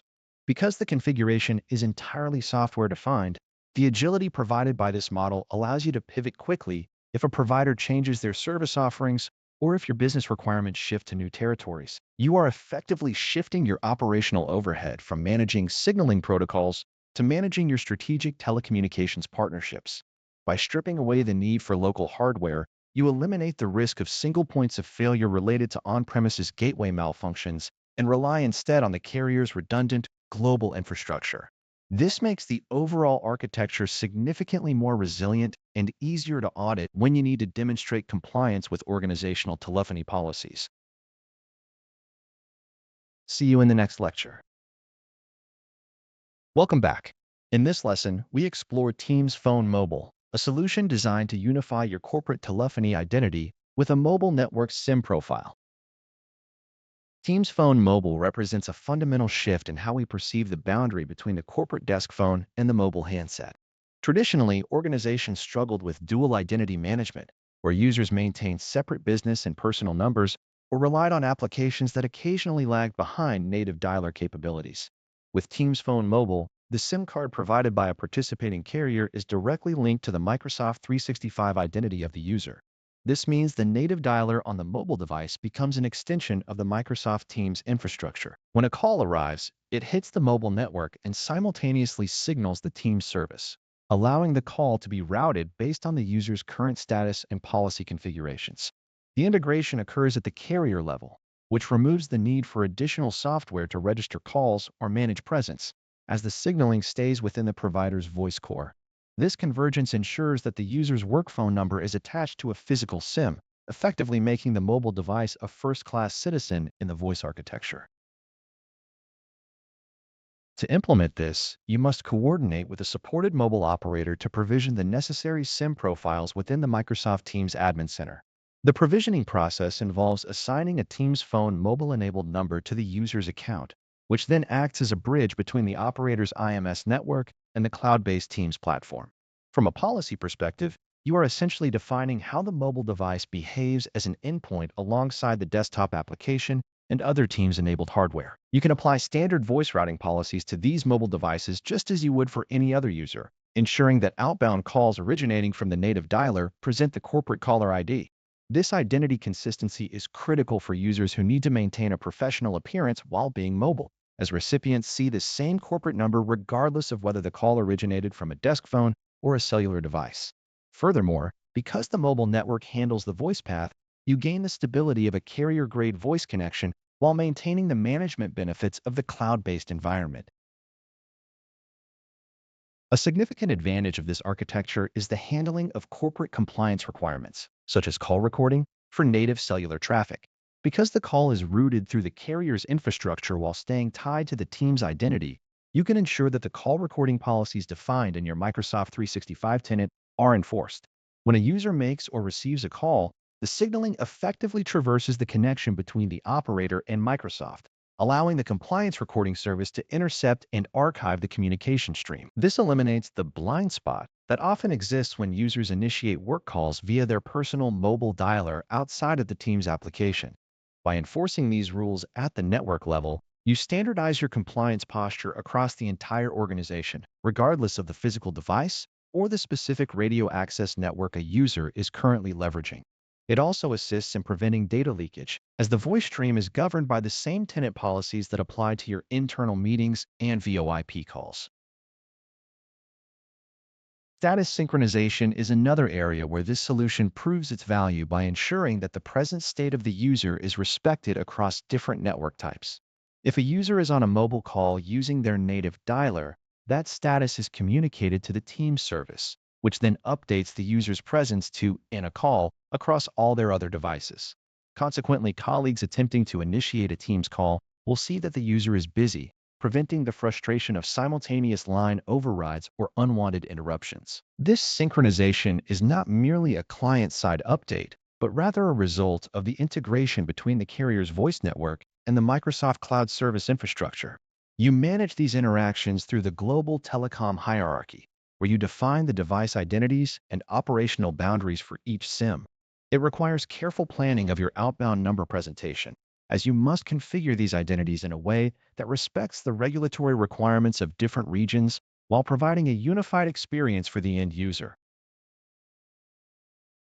Managing these mobile-centric voice routes requires a solid understanding of how Teams handles routing logic for hybrid endpoints. You must configure your voice routing policies to treat these SIM-enabled identities with the same logic as other PSTN endpoints while accounting for the mobile network's specific nuances. For instance, when a call is routed, the system must determine if it should land on the mobile network, the desktop client, or both, depending on the user's configuration and the nature of the incoming signal. This level of granular control allows you to tailor the user experience to the specific needs of diverse roles within your organization, from field workers who rely entirely on their mobile device to office staff who use the desktop client as their primary interface. By centralizing this configuration in the cloud, you reduce the administrative overhead typically associated with managing heterogeneous device environments. Ultimately, you are shifting the complexity from the end-user device to the centralized voice infrastructure, where policies can be applied at scale with consistency. See you in the next lecture. Welcome back. In this session, we will examine the implementation of native Microsoft calling plans to establish pure cloud PSTN connectivity within your tenant. Provisioning Microsoft calling plans represents the most straightforward path toward enabling PSTN capabilities for an organization because it eliminates the requirement for on-premises infrastructure like session border controllers.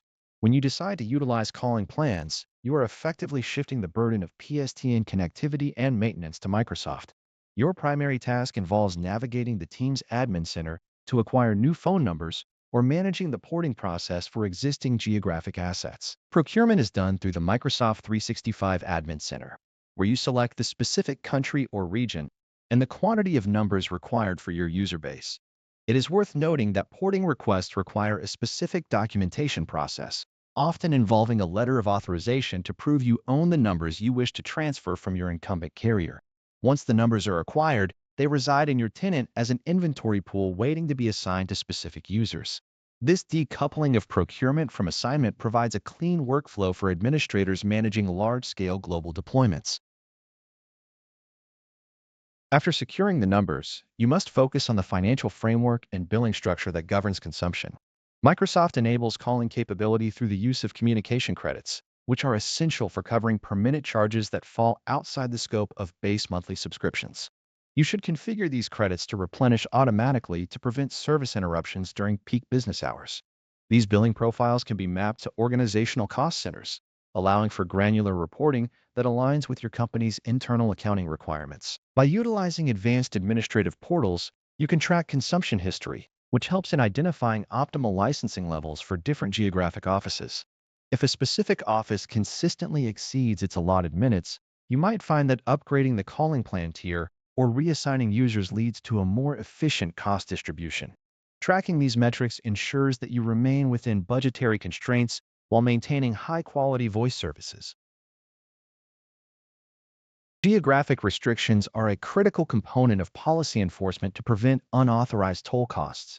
You can set up domestic and international calling plans tailored to the specific needs of your workforce, ensuring that only mandated staff have the ability to place high-cost, long-distance calls. These restrictions are applied through voice policies that you deploy globally or to specific groups of users. For instance, a common practice involves restricting international calling for junior staff while providing full access to regional managers who routinely conduct business with global partners. Managing these policies through the team's admin center is non-negotiable for security and fiscal responsibility. Periodically auditing these assignments helps in identifying users who no longer require extensive voice capabilities, allowing you to reclaim and reallocate resources as an organization's needs evolve. This level of configuration is what separates a haphazard deployment from a managed communications ecosystem. See you in the next lecture. Welcome back to the course. In this chapter, we explore advanced policy ingestion, where we move beyond manual interface configuration to master high-scale programmatic governance for your voice environment. When managing a large-scale tenant, the administrative overhead of individual policy assignment quickly becomes unsustainable.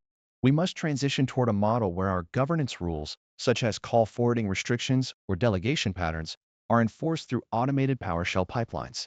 This approach allows us to define the desired state of our calling policies in a declarative manner, ensuring that every user, regardless of when they are onboarded, inherits the correct compliance configuration. By leveraging submendlets like new C's calling line identity and grant C's calling line identity, we can ensure consistent behavior across the organization.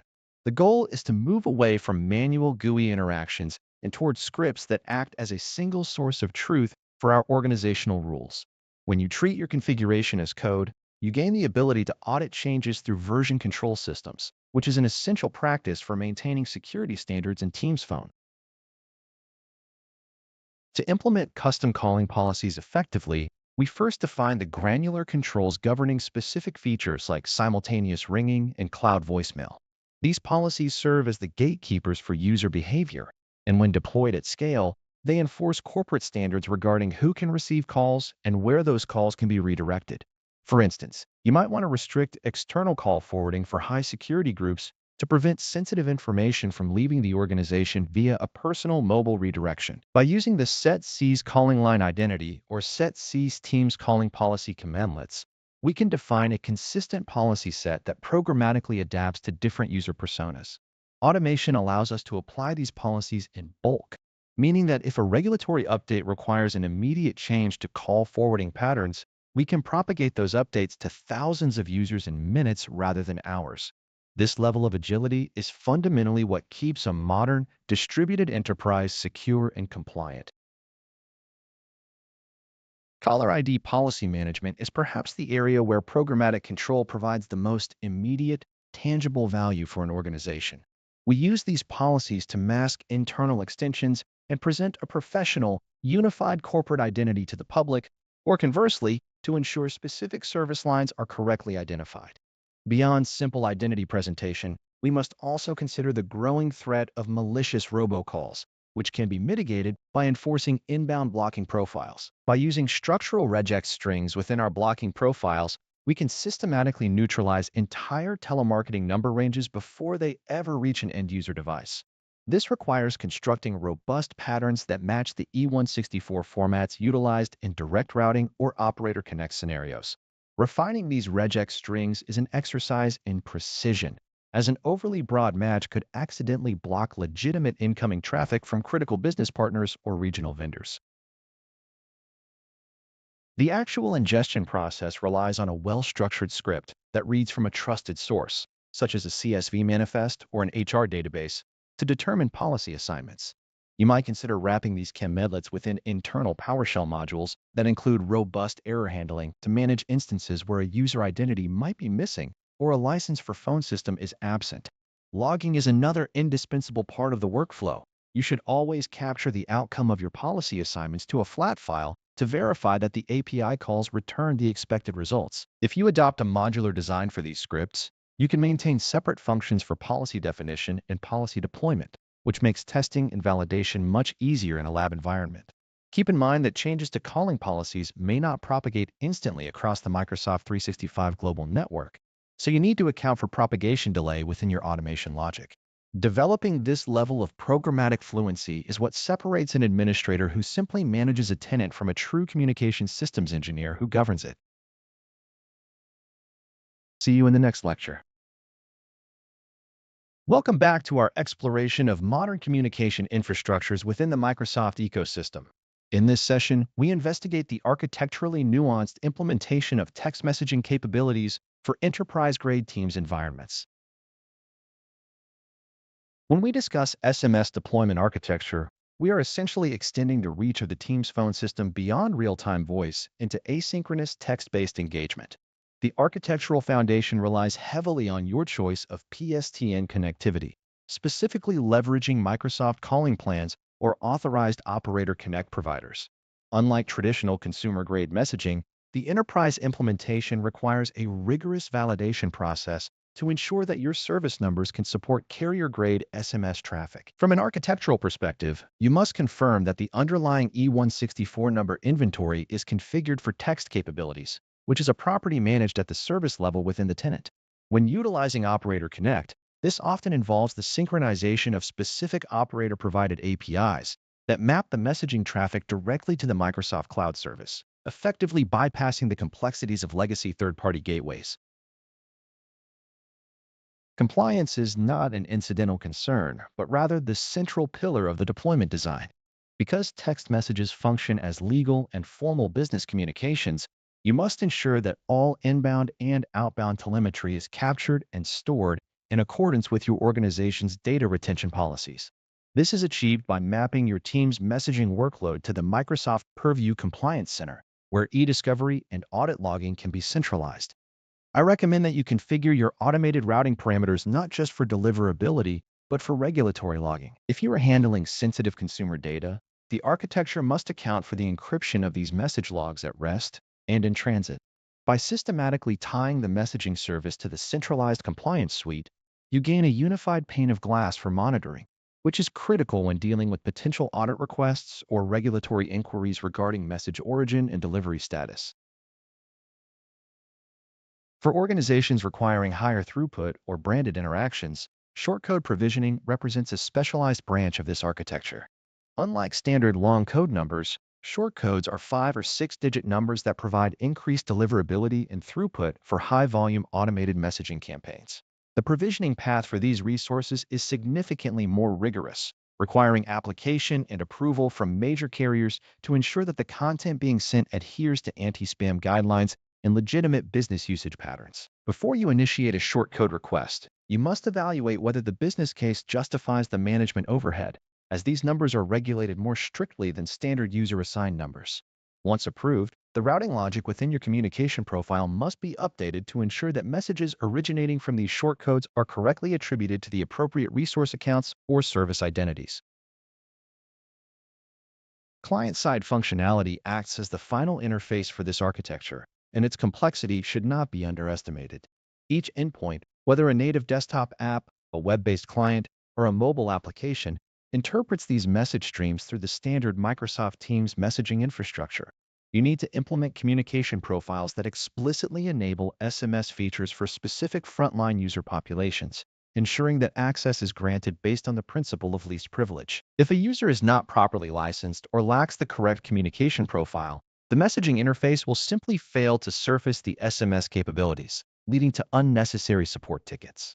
Always validate the user experience by testing the full life cycle of a message from the initial outbound transmission on a mobile device to the inbound receipt on a desktop client, as this verifies the synchronization of your underlying routing parameters. See you in the next lecture. Welcome back. In this chapter, we explore carrier performance auditing to ensure your PSTN services meet the high availability and performance standards expected in a professional enterprise environment. Designing regular validation workflows for cloud-delivered PSTN lines is fundamental to maintaining service availability. Unlike internal office infrastructure that you fully control, public switch telephone network lines involve third-party providers whose performance can fluctuate over time. By establishing a rigorous validation cadence, you move from a reactive posture to a proactive one, where degradation is identified before significant business impact occurs. This process requires you to integrate telemetry data directly from your SIP trunks and cloud peering points into your reporting tools. A well-designed workflow does not just look for total outages, but identifies subtle shifts in service patterns that often precede a complete carrier failure.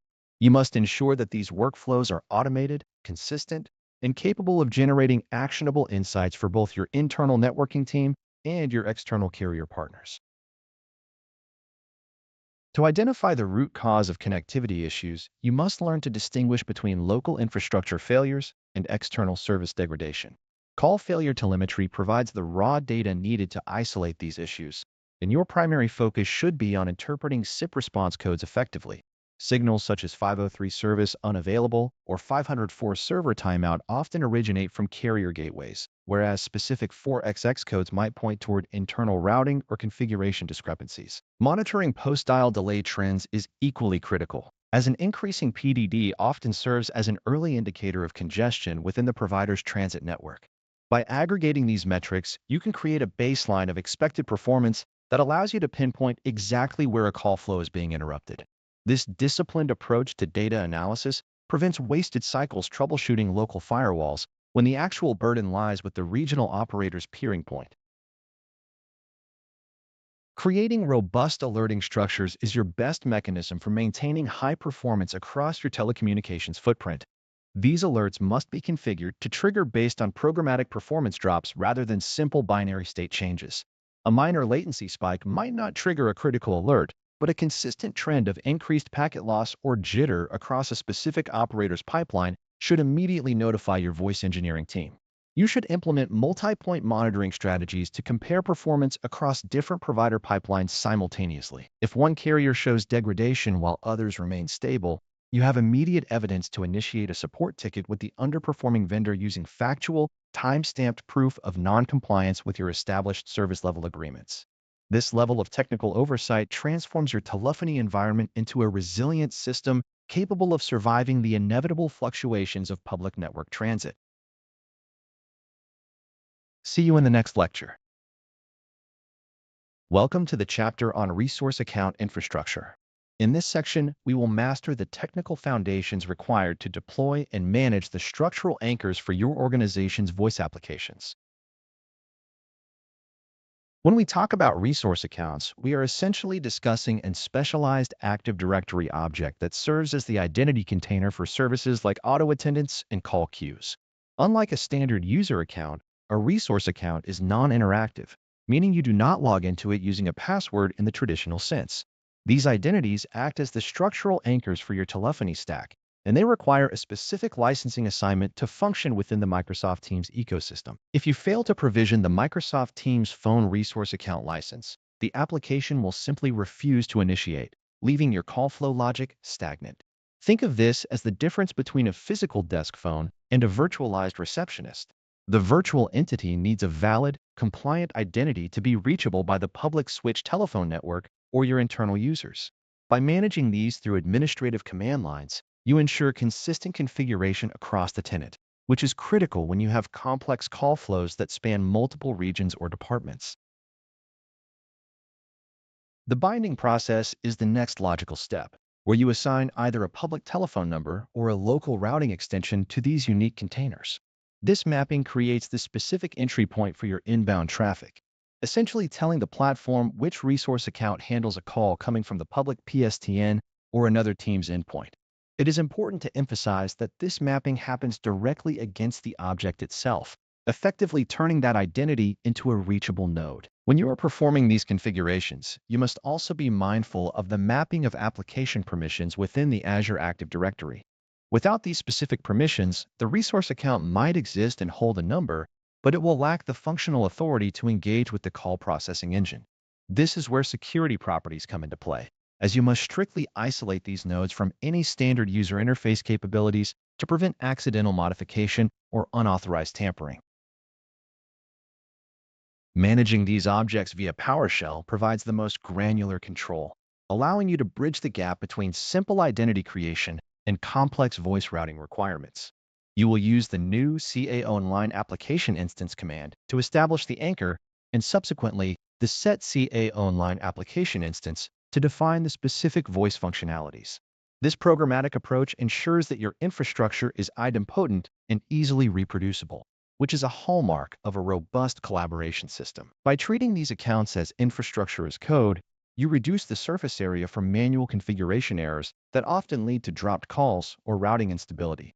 Furthermore, since these accounts are not intended for human interaction, you must consistently verify that no interactive login properties are being inadvertently inherited from your default directory policies. Keeping these accounts isolated ensures that your call processing logic remains robust, predictable, and protected within the broader tenant architectural framework. I will see you in the next lecture. Welcome to this session on auto attendant configuration. We will explore how to architect multi-level routing engines to handle incoming traffic effectively.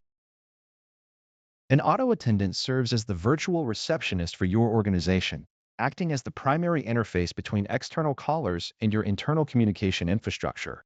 When you configure these systems within Microsoft Teams, you are essentially defining a programmatic state machine that processes incoming calls based on predefined logic. The foundation of any robust implementation relies on a properly licensed resource account, which acts as the service entity for the auto attendant.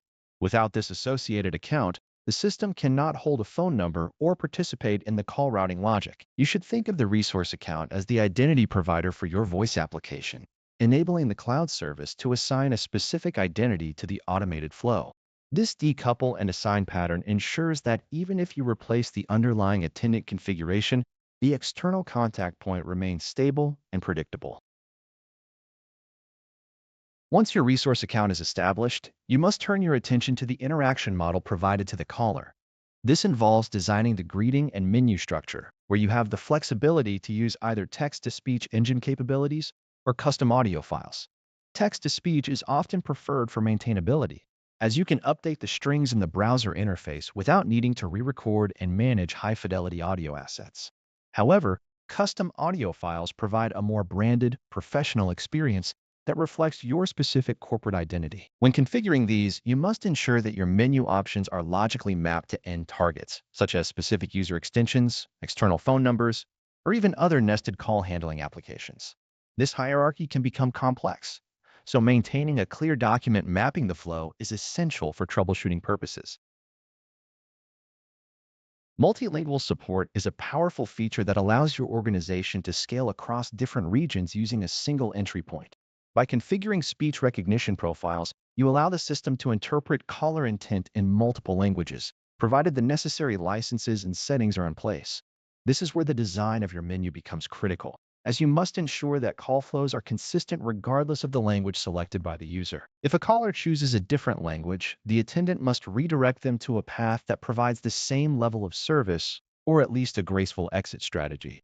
You should test these paths rigorously to ensure that the branching logic does not lead to dead ends or unexpected silence. Proper configuration here directly optimizes how incoming traffic is processed across your global presence. Directory search capabilities are perhaps the most vital component for making your system feel responsive and modern to the external caller. By enabling name-based or extension-based dial keys, you allow users to bypass the menu entirely and reach specific employees directly.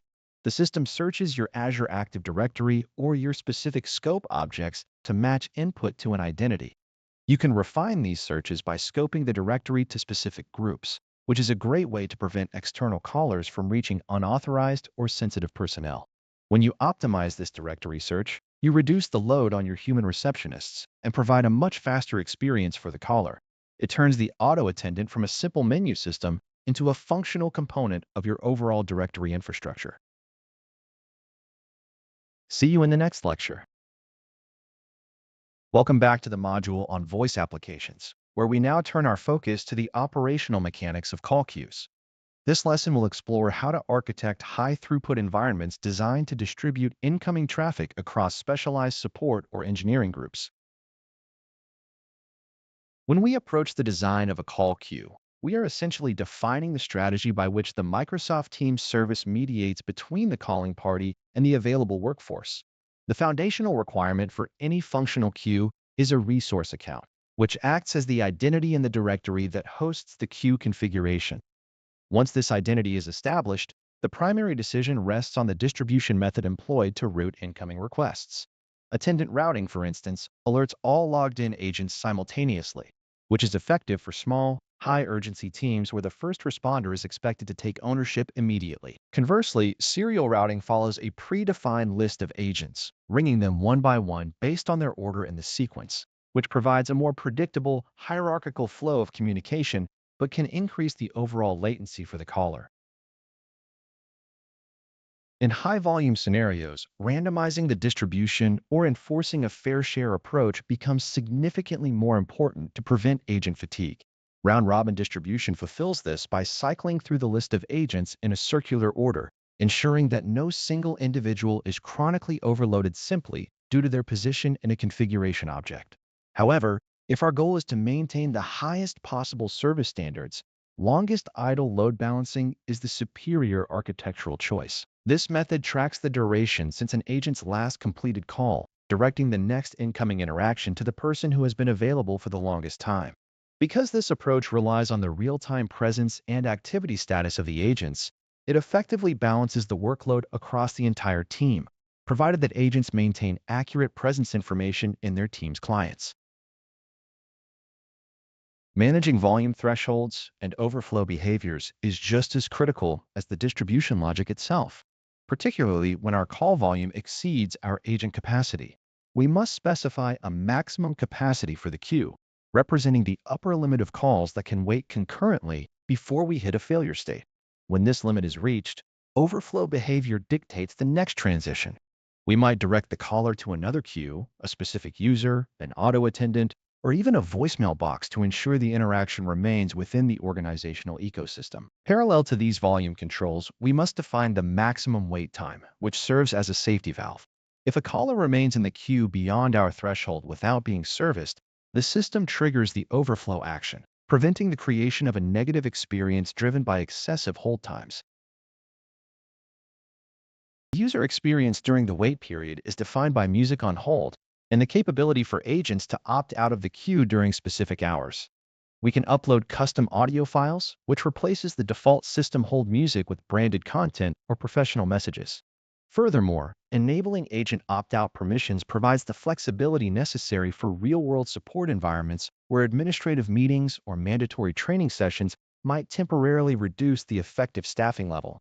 If an agent is not opt-out enabled, they are subject to the active status within the queue, which can lead to missed calls if they are not actually capable of answering. Properly configuring these properties ensures that the queue remains a transparent and efficient gatekeeper for your organization's voice traffic, effectively aligning technical constraints with business operational requirements. I will see you in the next lecture. Welcome to this deep dive into managing temporal call routing logic within Microsoft Teams. In this lesson, we will explore how to architect complex schedules to govern your organization's voice traffic flow. When we approach the challenge of temporal call routing, we must move beyond the basic concept of simple business hours. A robust Teams phone deployment requires a nuanced understanding of how schedules interact with auto attendants and call queues to fulfill operational requirements. We start by defining the business hours, which essentially establish the active parameters for when an organization is open to receiving standard customer interaction. However, defining these hours for a global entity necessitates precise handling of time zone offsets. If a distributed call site in London is managed by the same logic as a site in New York, the cloud application logic must accurately calculate these offsets to prevent routing collisions. The system uses these schedules as filters for incoming calls, deciding whether to route them through an active greeting menu or divert them to a specific off-hours procedure.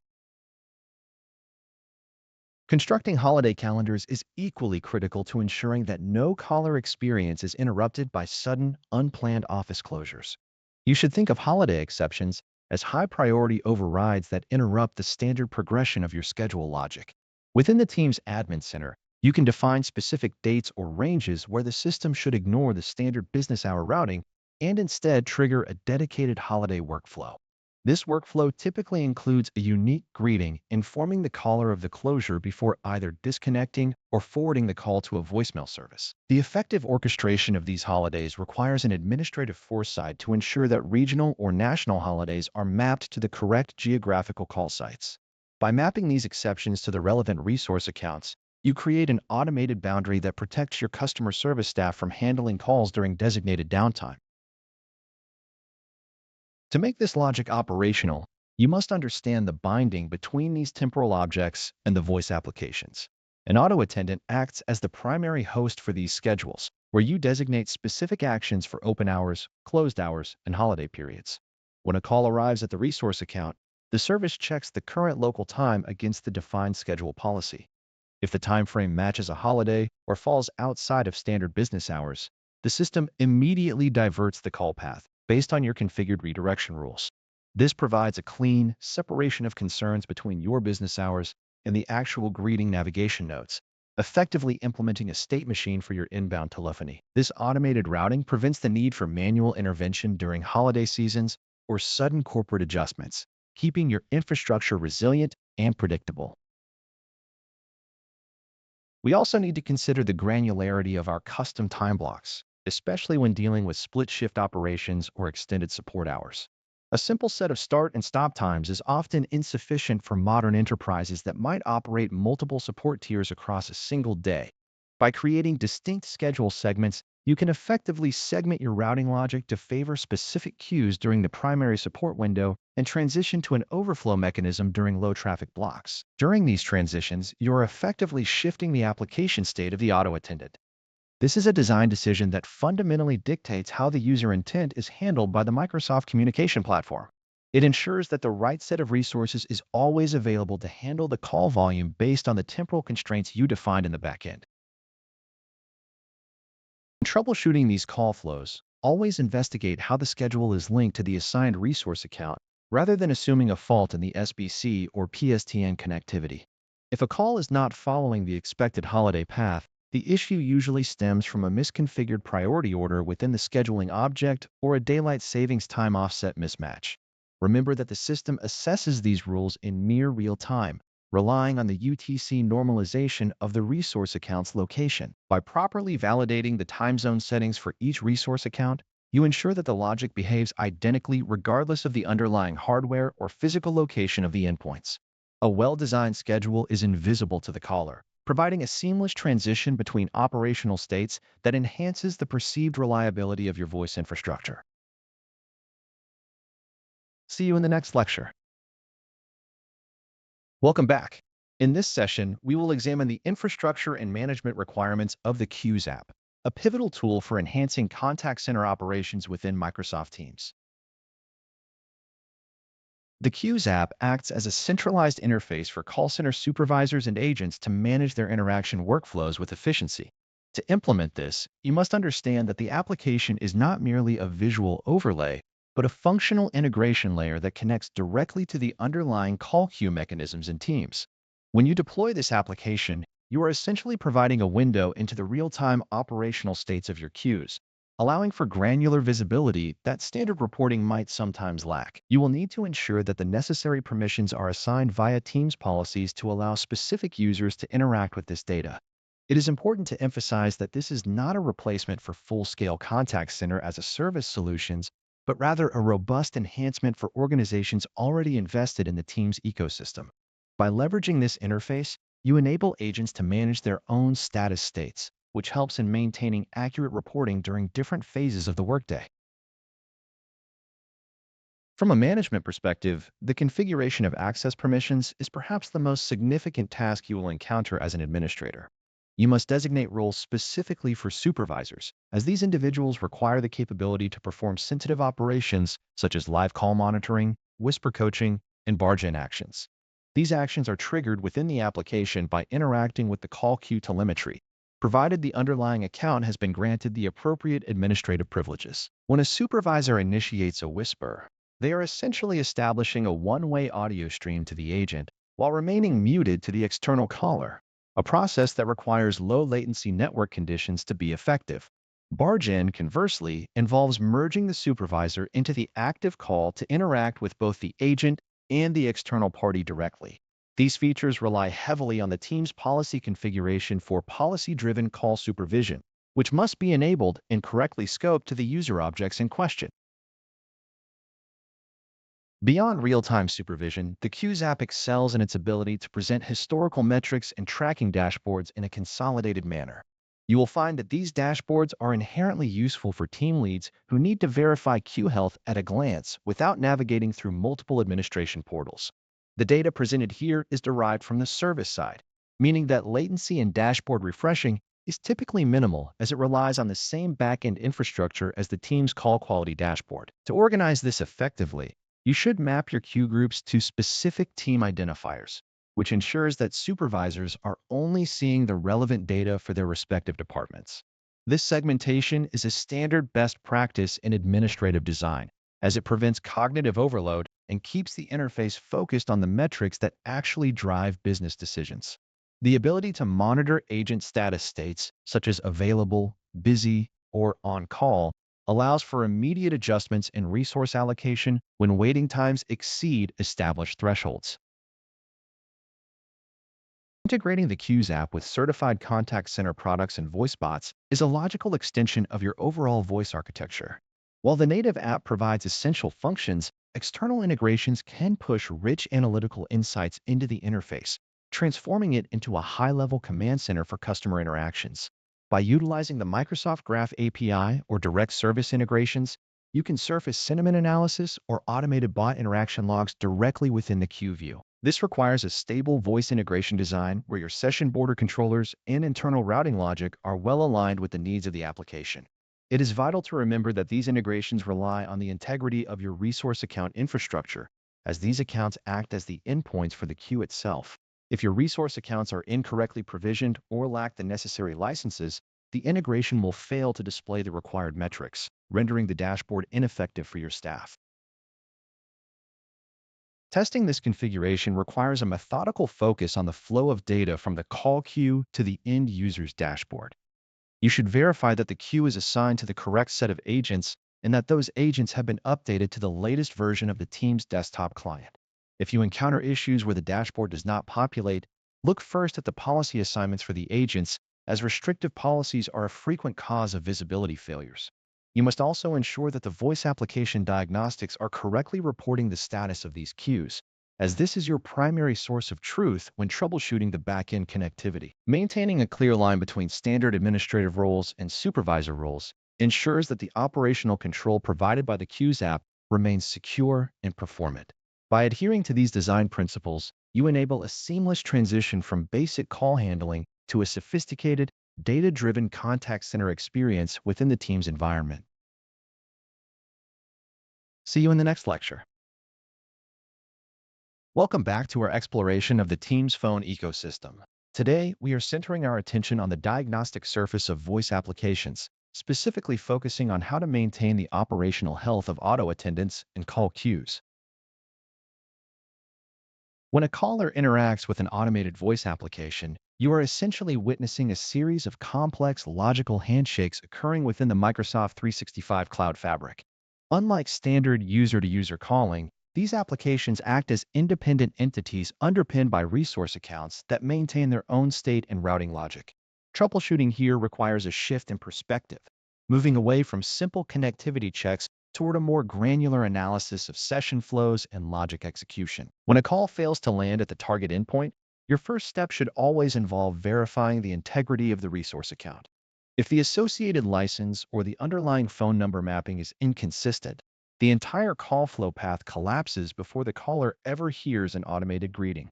You must ensure that these accounts are correctly assigned to their respective applications, as a misplaced or orphaned resource account is a frequent contributor to silent call failures and unexpected disconnect patterns.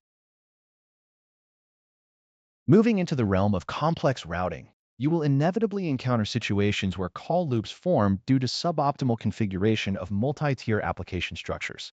A common scenario involves nested auto attendants where a call is redirected back to the root level instead of progressing to a specific call queue or user endpoint. To resolve this, you need to employ administrative trace utilities that provide a temporal view of the call flow as it moves from the initial cloud edge arrival to the designated exit point. These traces are invaluable because they allow you to observe how the service processes the caller input against your defined call flow logic. If you suspect that a call is dying mid-transfer, look closely at the session properties within the trace output for clues regarding negotiation failures or timeout thresholds. By systematically isolating each hop in the call journey, you can pinpoint the exact segment where the signal is dropped or the routing logic incorrectly triggers a callback to a previous state. Another critical diagnostic measure concerns the effectiveness of your text-to-speech engine when handling corporate strings or directory lookups. It is not uncommon to find that complex company names or specific department strings result in suboptimal synthesis, which can confuse callers or lead to inconsistent navigation outcomes. Regularly auditing these strings is necessary to ensure the engine correctly parses the data provided in the resource account profile.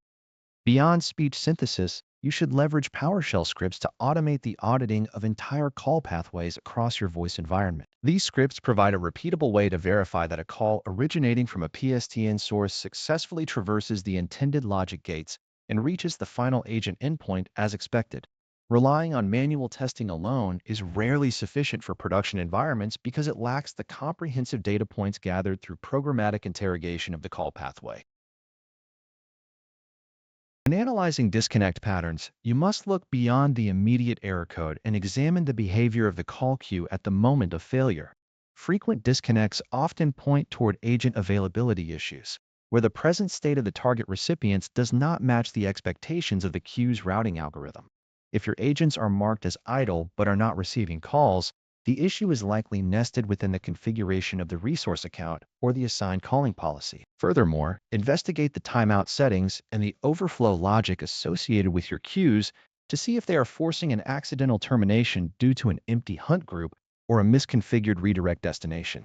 By correlating the disconnect timestamps with the corresponding application logs, you can move from reactive troubleshooting toward a proactive stance that identifies bottlenecks in your call distribution model.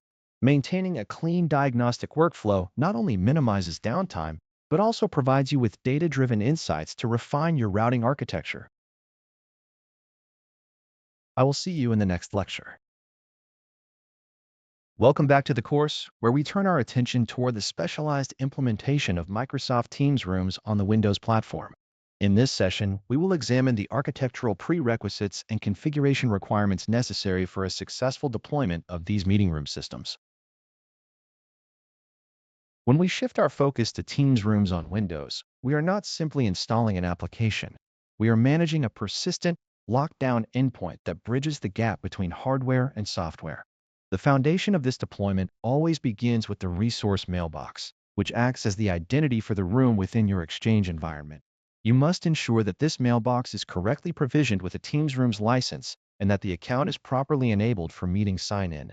Unlike a standard user account, a resource mailbox requires specific attributes to correctly sync with the Teams service, allowing it to function as a calendar-aware entity that automatically processes meeting invitations. If your Exchange configuration does not correctly identify the account as a room mailbox, you will quickly find that the device fails to present the expected meeting agenda on the touch control panel. Always verify the mailbox type and attribution before proceeding with the physical hardware setup in your environment. Configuration management for these devices often necessitates using an XML configuration file, which allows you to define custom display properties and peripheral management settings. This file, typically named skyperooms.xml, sits on the local machine and dictates how the application behaves upon startup, including specific video device handling and display resolutions. While the modern Teams Admin Center provides a cloud-based interface for many of these settings, the XML file remains a critical fallback for more granular control over complex configurations. You should consider how these settings interact with your organization's security posture, specifically regarding domain group policy objects. It is a common mistake to apply restrictive GPOs that inadvertently lock out the local service account or prevent the necessary local interactions required for the application to function. You must ensure that your deployment includes the necessary GPO exclusions to keep the device operational while maintaining the required compliance standards for your infrastructure. Hardware integration is the final, tangible component of the system, involving the connection of certified cameras, microphone arrays, and specialized touch controllers. These peripherals must adhere to the certified standards for Microsoft Teams, as non-certified hardware will likely introduce latency or connectivity instability within your meetings. During the setup process, automated sign-in routines serve as the primary security layer to protect the room identity from manual manipulation. You should configure these devices such that they sign in securely using the dedicated resource account, while restricting the local operating system access to prevent users or potential attackers from exiting the application framework.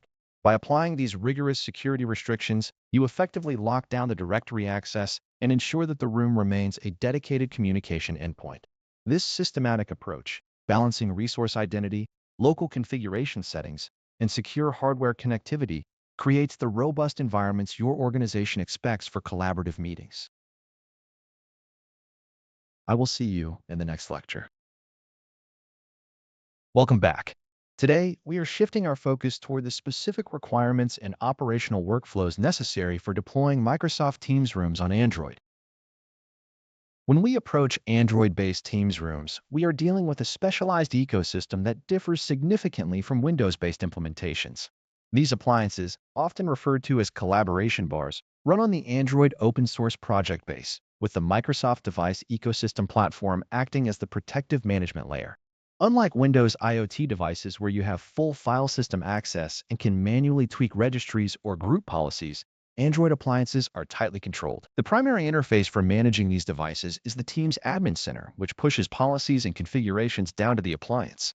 You must ensure that your organizational network environment is prepared to handle these devices, as they rely heavily on cloud-based management protocols rather than local domain joining. Effectively managing this fleet involves understanding the hardware limitations, the specific sign-in workflows, and the nuances of how these devices communicate with the Microsoft 365 cloud environment. Configuration begins within the Teams Admin Center, where you define the device profiles that govern how these units behave in a meeting room environment. Unlike manual provisioning, we utilize automated remote sign-in steps involving generated codes to register the device to a specific resource account associated with a room mailbox.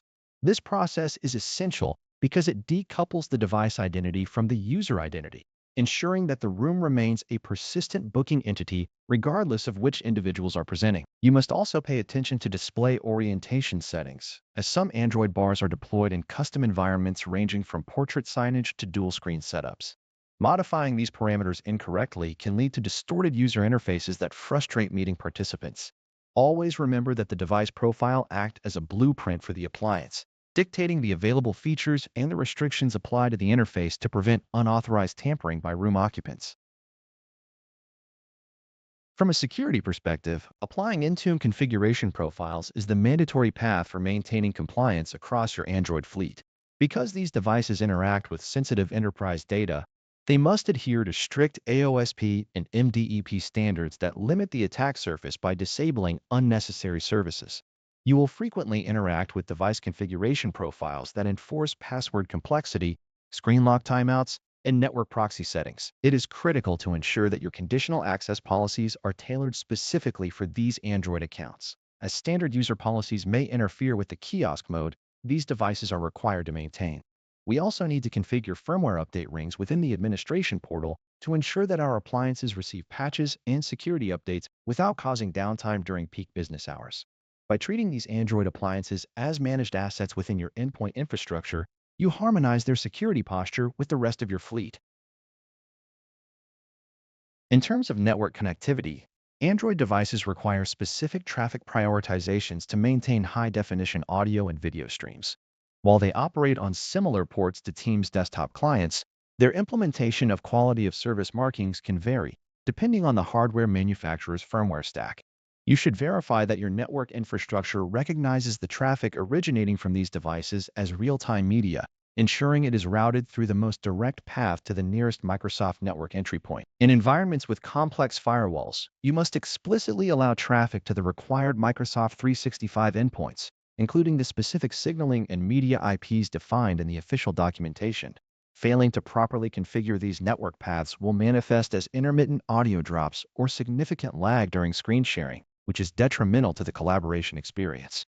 Consistent monitoring through the call quality dashboard will eventually provide the data needed to validate that your Android devices are performing within enterprise expectations. See you in the next session. Welcome back. In this chapter, we explore how to integrate legacy SIP hardware with Microsoft Teams using SIP Gateway. SIP Gateway acts as a bridge that allows non-native hardware, such as legacy IP phones from manufacturers like Cisco, Poly, or Yealink, to authenticate and operate within the Teams ecosystem. While modern Teams native devices provide a richer experience, many organizations have significant investments in existing infrastructure that they are not ready to abandon. By leveraging the Microsoft 365 Cloud, SIP Gateway provides the signaling and media handling required to register these third-party devices to the Teams tenant. You must ensure that the specific model of the phone is supported by Microsoft, as the device firmware must contain the necessary client to signal back to the specific SIP Gateway endpoints. This is not a complete replacement for Teams native hardware, as you will miss out on features like calendar integration, touchscreen meeting controls, or deep integration with the Teams desktop client. Instead, it offers a pragmatic path for organizations to maintain telephony functionality in common areas or legacy department deployments, while transitioning to more advanced collaboration tools. The provisioning flow for these devices relies on a centralized boot server mechanism that requires specific network configurations. Each legacy device needs to be pointed toward the Microsoft SIP Gateway provisioning service via a boot URL, which is usually set through the phone's DHCP options or manual web portal configuration. When the phone boots, it contacts this URL, retrieves its configuration profile, and initiates an authentication handshake that includes the deployment of certificates for secure device identity. To maintain this security posture, you must implement mutual TLS, or MTLS, to ensure that the phone and the Teams service are cryptographically verifying each other's identity before any voice traffic is exchanged. This prevents unauthorized spoofing of devices on your network segment and secures the sensitive telemetry data being sent to the cloud. You should periodically check for firmware compatibility, as the SIP Gateway requires specific versions to support the modern encryption suites that Microsoft mandates for all registered endpoints. Managing common area phones and multi-line deployments introduces a different set of administrative requirements within the Teams Admin Center. For shared spaces like elevators, lobbies, or break rooms, you can provision devices using a common area phone license, which is a specialized SKU that includes the necessary calling features without individual user assignment. In these settings, you may want to configure a hotline functionality, where lifting the handset automatically dials a pre-configured destination, such as security services or a front desk, without the user needing to input a phone number. This is achieved by creating an outbound routing policy that triggers immediately upon a phone's off-hook event. effectively tethering that physical hardware to a specific emergency or help desk dial string. Furthermore, if you are deploying multi-line configurations, you must ensure that your routing rules and caller ID policies are correctly mapped to the specific lines assigned to the device to prevent misidentification during outbound PSTN calls. These configurations are managed through Teams policies, which dictate the feature set available to the device once it successfully registers against the SIP gateway. See you in the next lecture. Welcome back, and let's dive into the practical realities of managing hardware through configuration profiles. This chapter focuses entirely on the orchestration of Teams devices, ensuring that your fleet remains standardized, secure, and performant at scale. In the ecosystem of collaboration hardware, managing devices individually is a path leading directly to operational fragility. To maintain control over a diverse landscape of IP phones, displays, and meeting room controllers, we rely on device configuration profiles within the Teams Admin Center. These profiles act as blueprints for your hardware, dictating environmental properties that ensure a consistent user experience regardless of the office location. You should think of these profiles as a form of declarative configuration where you intend to define the state of the system rather than manually tweaking individual registers. When you create a profile, you are essentially setting a collection of parameters that override default behaviors, thereby reducing the probability of divergent configurations appearing across your deployment. This systematic approach is the only way to manage a deployment that spans multiple physical geographies or hardware generations comfortably. Core environmental settings represent the foundation of any configuration profile and often dictate the immediate usability of a device. Language settings must be initialized correctly to ensure that the interface is accessible to employees in disparate regions, as a mismatch in locale can render a terminal effectively unusable for local staff. NTP server destinations are just as critical, as modern authentication protocols often rely on precise time synchronization. A discrepancy here will prevent a device from securely handshaking with the Microsoft 365 cloud environment. You also need to manage power profiles carefully, as aggressive sleep cycles can hinder accessibility in high-traffic meeting rooms, while loose policy settings might lead to uncontrolled energy consumption. Interface access locks provide the final layer of configuration, preventing unauthorized users from exiting the Teams environment or tampering with restricted system settings that should be managed exclusively by the IT department. The true power of these profiles is unlocked when you start utilizing device tags to group hardware based on business logic rather than just hardware model. By assigning specific tags to your devices, you can create a granular mapping that targets a specific profile to, for example, all conference rooms in a specific London office versus a branch in New York. This avoids the manual overhead of updating each room individually and ensures that if a new device is deployed to a site, it inherits the expected configuration automatically. Furthermore, you should plan your configuration orchestration to include staggered firmware update schedules, which is a defensive strategy against unexpected regressions. By applying these updates in waves, you minimize potential work disruptions, allowing you to validate that a specific firmware version does not interfere with peripheral connectivity or call signaling before rolling it out to the entire organization. When we approach the implementation of these profiles, we must always prioritize the testability of our changes.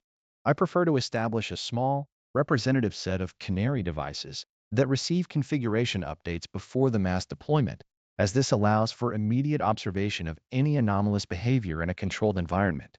If you do not have such a validation mechanism, you are effectively performing a high-stakes deployment where the risk of mass service disruption is unacceptably high. By automating the application of these settings through organizational policies, you ensure that even as your inventory grows from dozens to thousands of units, the manual effort required to manage that growth remains near zero.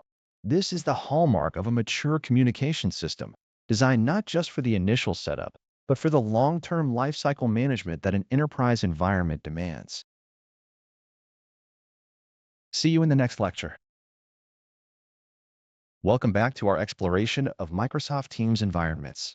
Today, we turn our attention to the physical requirements of a modern workplace, specifically focusing on shared spaces and desk booking configurations. In an era of hybrid work, the definition of an office has shifted from static, assigned seating to a dynamic, fluid environment where flexibility is the primary driver of infrastructure design. As engineers, our task is to map physical real estate into the digital domain of Microsoft Teams so that users can interact with their environment as easily as they interact with their colleagues.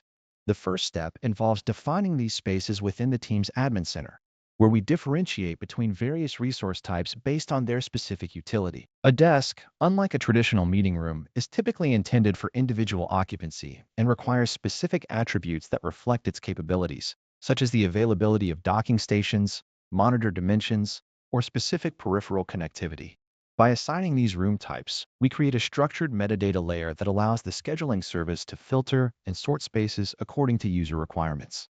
This structure is not merely cosmetic, it is the logical foundation that enables the booking service to honor constraints while providing a seamless user experience during a reservation request. Once we have defined the spatial taxonomy, we must address the hardware integration that bridges the gap between physical reality and the digital booking system. This process involves binding physical endpoints to digital identities, a task often facilitated by the automated discovery tools within the device management portal. When managing an inventory of hundreds of desks, manual entry quickly becomes an untenable burden that invites configuration drift and human error. Instead, we utilize provisioning profiles and discovery scopes that recognize devices as they are onboarded or moved within the Office floor plan. Pairing a digital panel or a workstation identifier to a specific team's resource account ensures that check-in processes, occupancy sensors, and availability indicators remain synchronized. This synchronization relies on the underlying tenant infrastructure, where the desk is treated as a specialized mailbox object. We must ensure that the mailbox properties, such as the resource capacity and booking policy, are correctly configured to allow the desk to actually show up in the Outlook and Teams search results when a user attempts to find a workspace. Configuring the reservation logic requires a careful balance between user empowerment and resource availability. We want workers to feel confident that when they book a desk, it will be ready for them, which means that parameters like grace periods for check-ins or automatic release policies are crucial to maintain efficiency.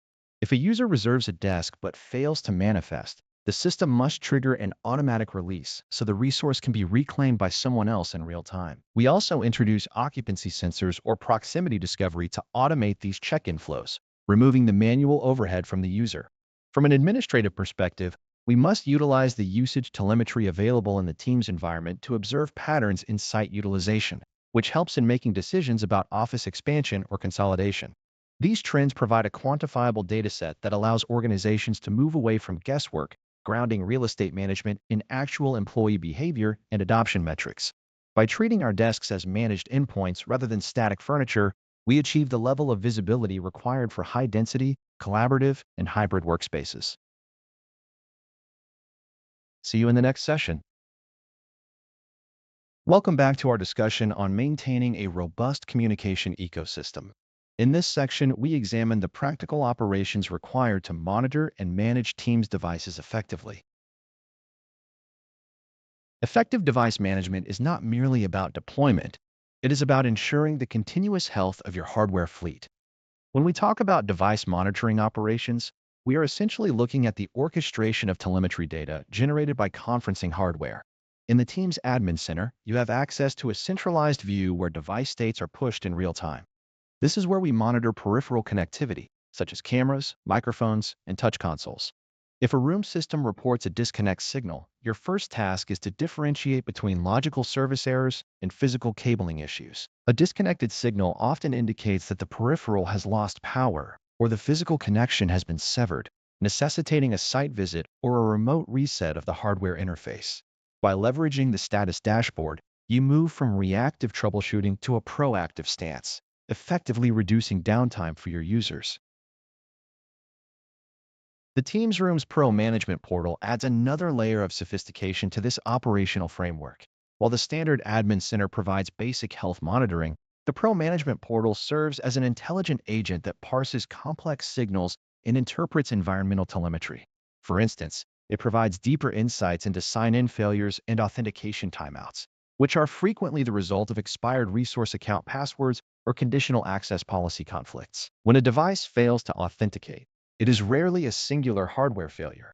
It is usually an identity or security configuration mismatch that needs to be addressed. By collecting logs remotely through this portal, You can inspect the client-side configuration traces to determine if the issue is DNS-related, credential-based, or a failure to reach the required Microsoft 365 services. This capability is instrumental in avoiding unnecessary hardware replacements when the solution is entirely software-defined. Alerting is the final piece of the puzzle, and its primary purpose is to signal the right team at the right time.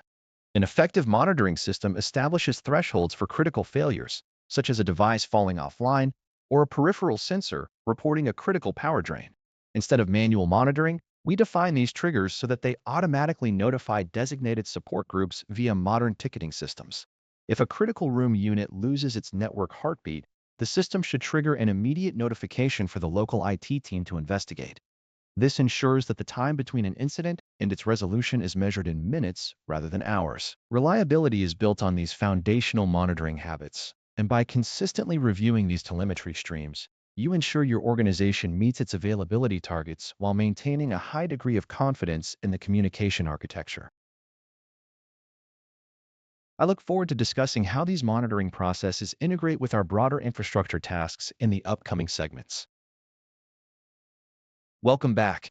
In this chapter, we will master the intricacies of provisioning voice users to ensure your enterprise environment is ready for full Teams phone capabilities. Provisioning voice users is a fundamental task that requires more than just assigning a license. It demands a clear understanding of the relationship between identity management, phone number allocation, and voice routing policies. To enable a user for enterprise voice, you must first ensure they have the appropriate Microsoft 365 licensing, which typically includes the Teams phone component. Once the license is assigned, the next logical step is to associate a phone number with the user account within the Microsoft Teams Admin Center or via PowerShell. Relying solely on the portal can be inefficient at scale, so we often lean on the Microsoft Graph API or the specialized Teams PowerShell module to orchestrate these workflows. Automating this process removes the possibility of human error and ensures that settings like emergency calling policies or custom voice routing policies are applied consistently. When you assign a voice routing policy, you are essentially defining which PSTN gateways or services the user's outbound traffic will traverse. A well-constructed automation script should ideally handle the concurrent assignment of the phone number, the voice policy, and any necessary dial plans in a single transactional flow. Consider a scenario where an HR system triggers an event for a new hire. Being able to capture that event and immediately map it to a provisioning script drastically reduces the time to productivity for end users. Managing cloud hybrid scenarios introduces a level of complexity that requires careful attention to the specific requirements of your PSTN connectivity model, such as direct routing or operator connect. In a hybrid setup, you may need to manage enterprise extension fields that allow for internal dialing parity across legacy PBX systems and the cloud environment. These extensions are typically stored as part of the user's attribute set, such as the line URI parameter, but they must be carefully formatted to match your organization's dial plan requirements. When parsing changes from external data sources, your automation logic must account for potential collisions in phone number databases to avoid assigning an already utilized or reserved number. Furthermore, ensuring that users have the correct location policy assigned is critical, particularly for emergency services compliance, as this dictates how the system identifies the user's location during an E911 event. If your organization spans multiple geographic regions, the voice routing policy must be dynamic enough to point users toward the nearest SBC or local breakout point. By building these provisioning tasks as modular components within your orchestration layer, you can easily adapt to changes in your infrastructure or shifts in regional voice requirements without needing to rewrite your core logic.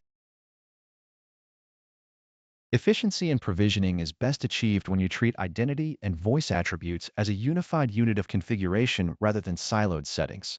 Creating automated onboarding groups is an excellent practice, as it allows you to apply group-based licensing policies that automatically trigger the assignment of voice features once a user is added to a specific department or role security group.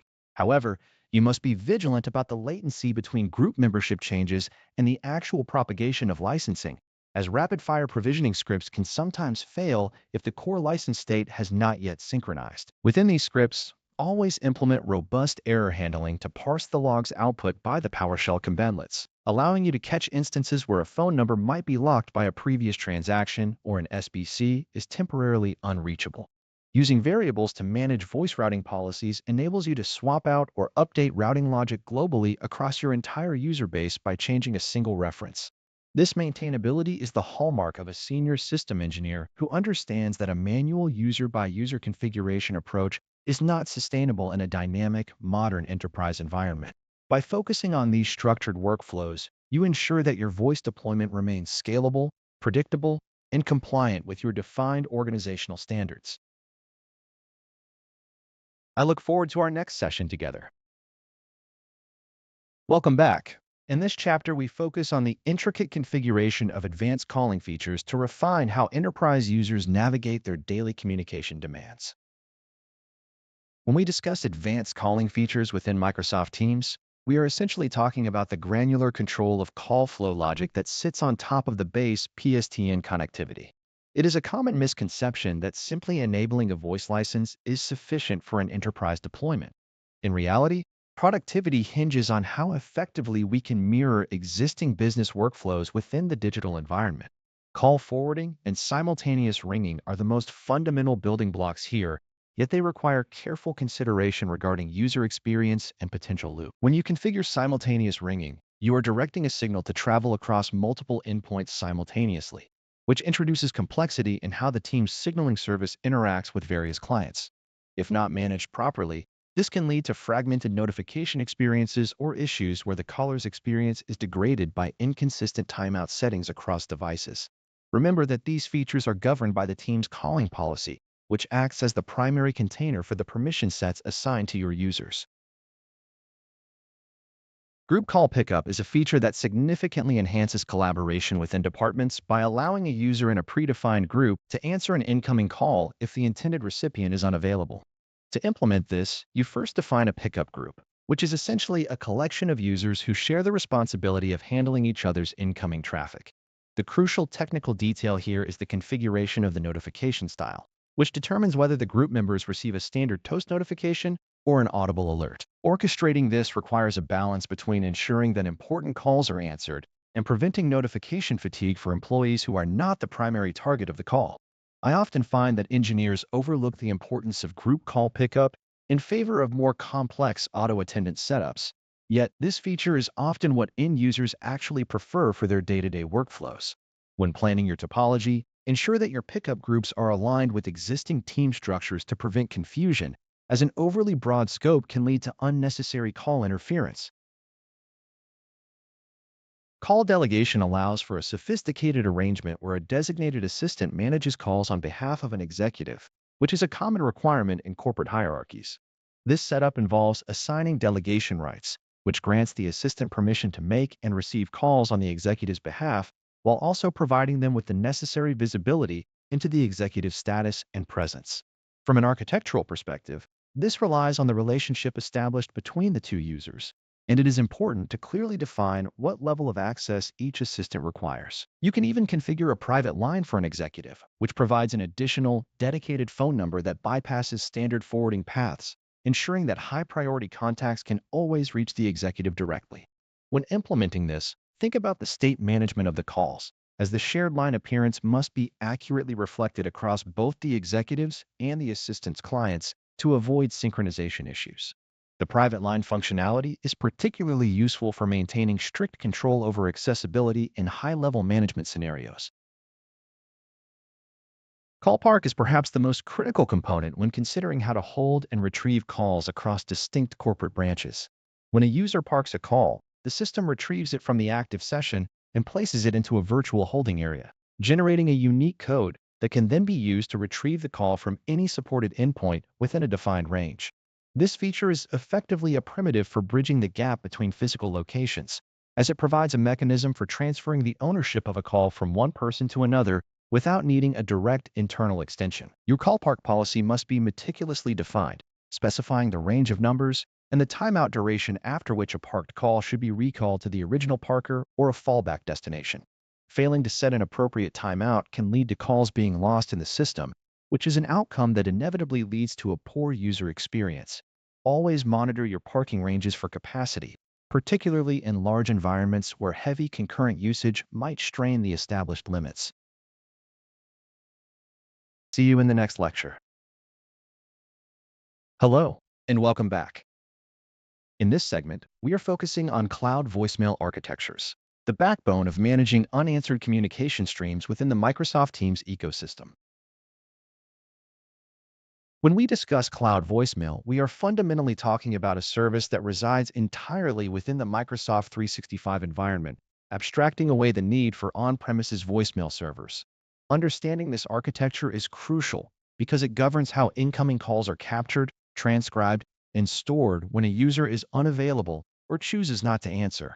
At its core, the service operates by intercepting the signaling state of a call destined for a user enabled for Teams phone. If the call remains unanswered, the platform routes it to the cloud-based voicemail service, which utilizes the Exchange online mailbox of the recipient for storage. This integration is seamless from the end-user perspective, but it requires precise administrative configuration to ensure messages are handled according to enterprise policy. Efficiency in this area relies on understanding how the Exchange online infrastructure acts as the underlying repository for these communication artifacts. A significant component of our configuration involves translation parameters and text-to-speech transcription engines. When a user receives a voicemail, Microsoft 365 automatically generates a transcription that appears within the Teams client and via email. As an engineer, you must understand that there is no singular global setting for these transcription languages.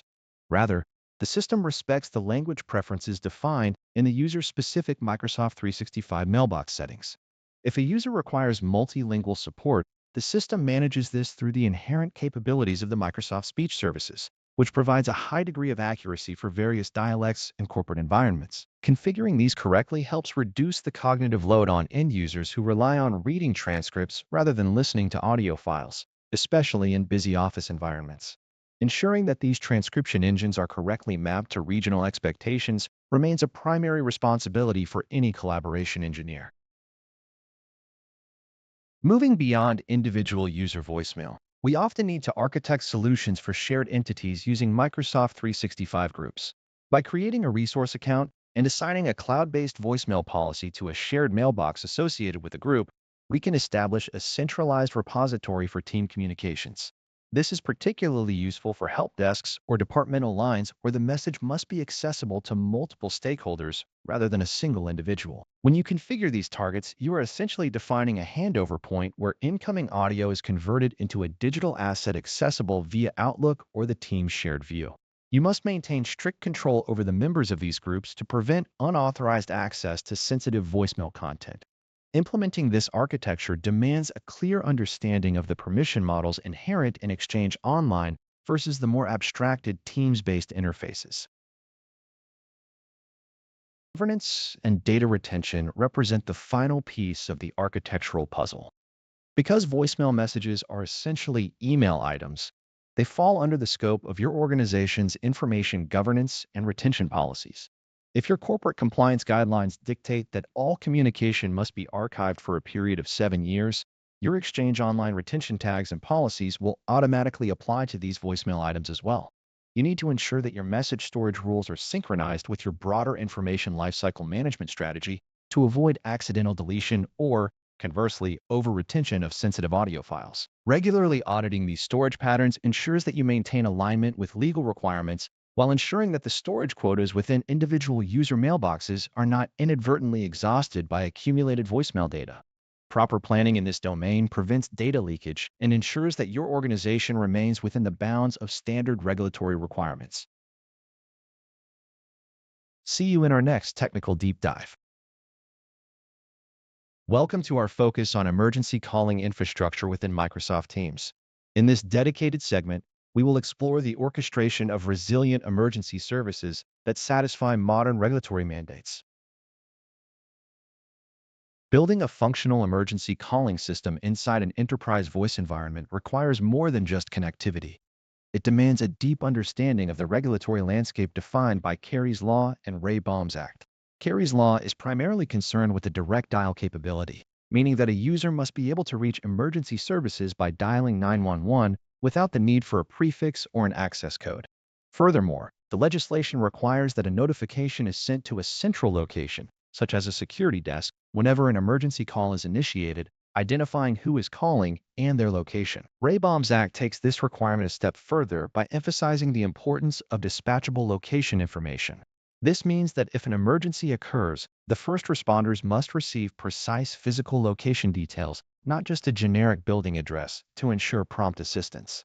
Failing to architect your infrastructure to propagate these location identifiers effectively can lead to significant compliance risks and, more importantly, delays in emergency responses. To implement this, you must configure emergency calling policies within the Microsoft Teams Admin Center to define how these calls are handled and who receives the mandatory notifications.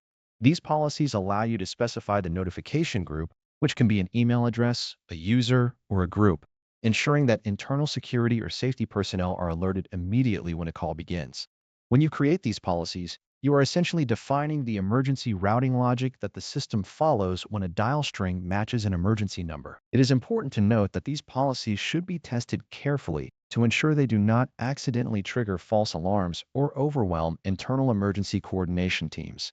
By associating an emergency policy with unique networking locations via location information services, you ensure that the system automatically applies the correct rules based on where the user is physically connected.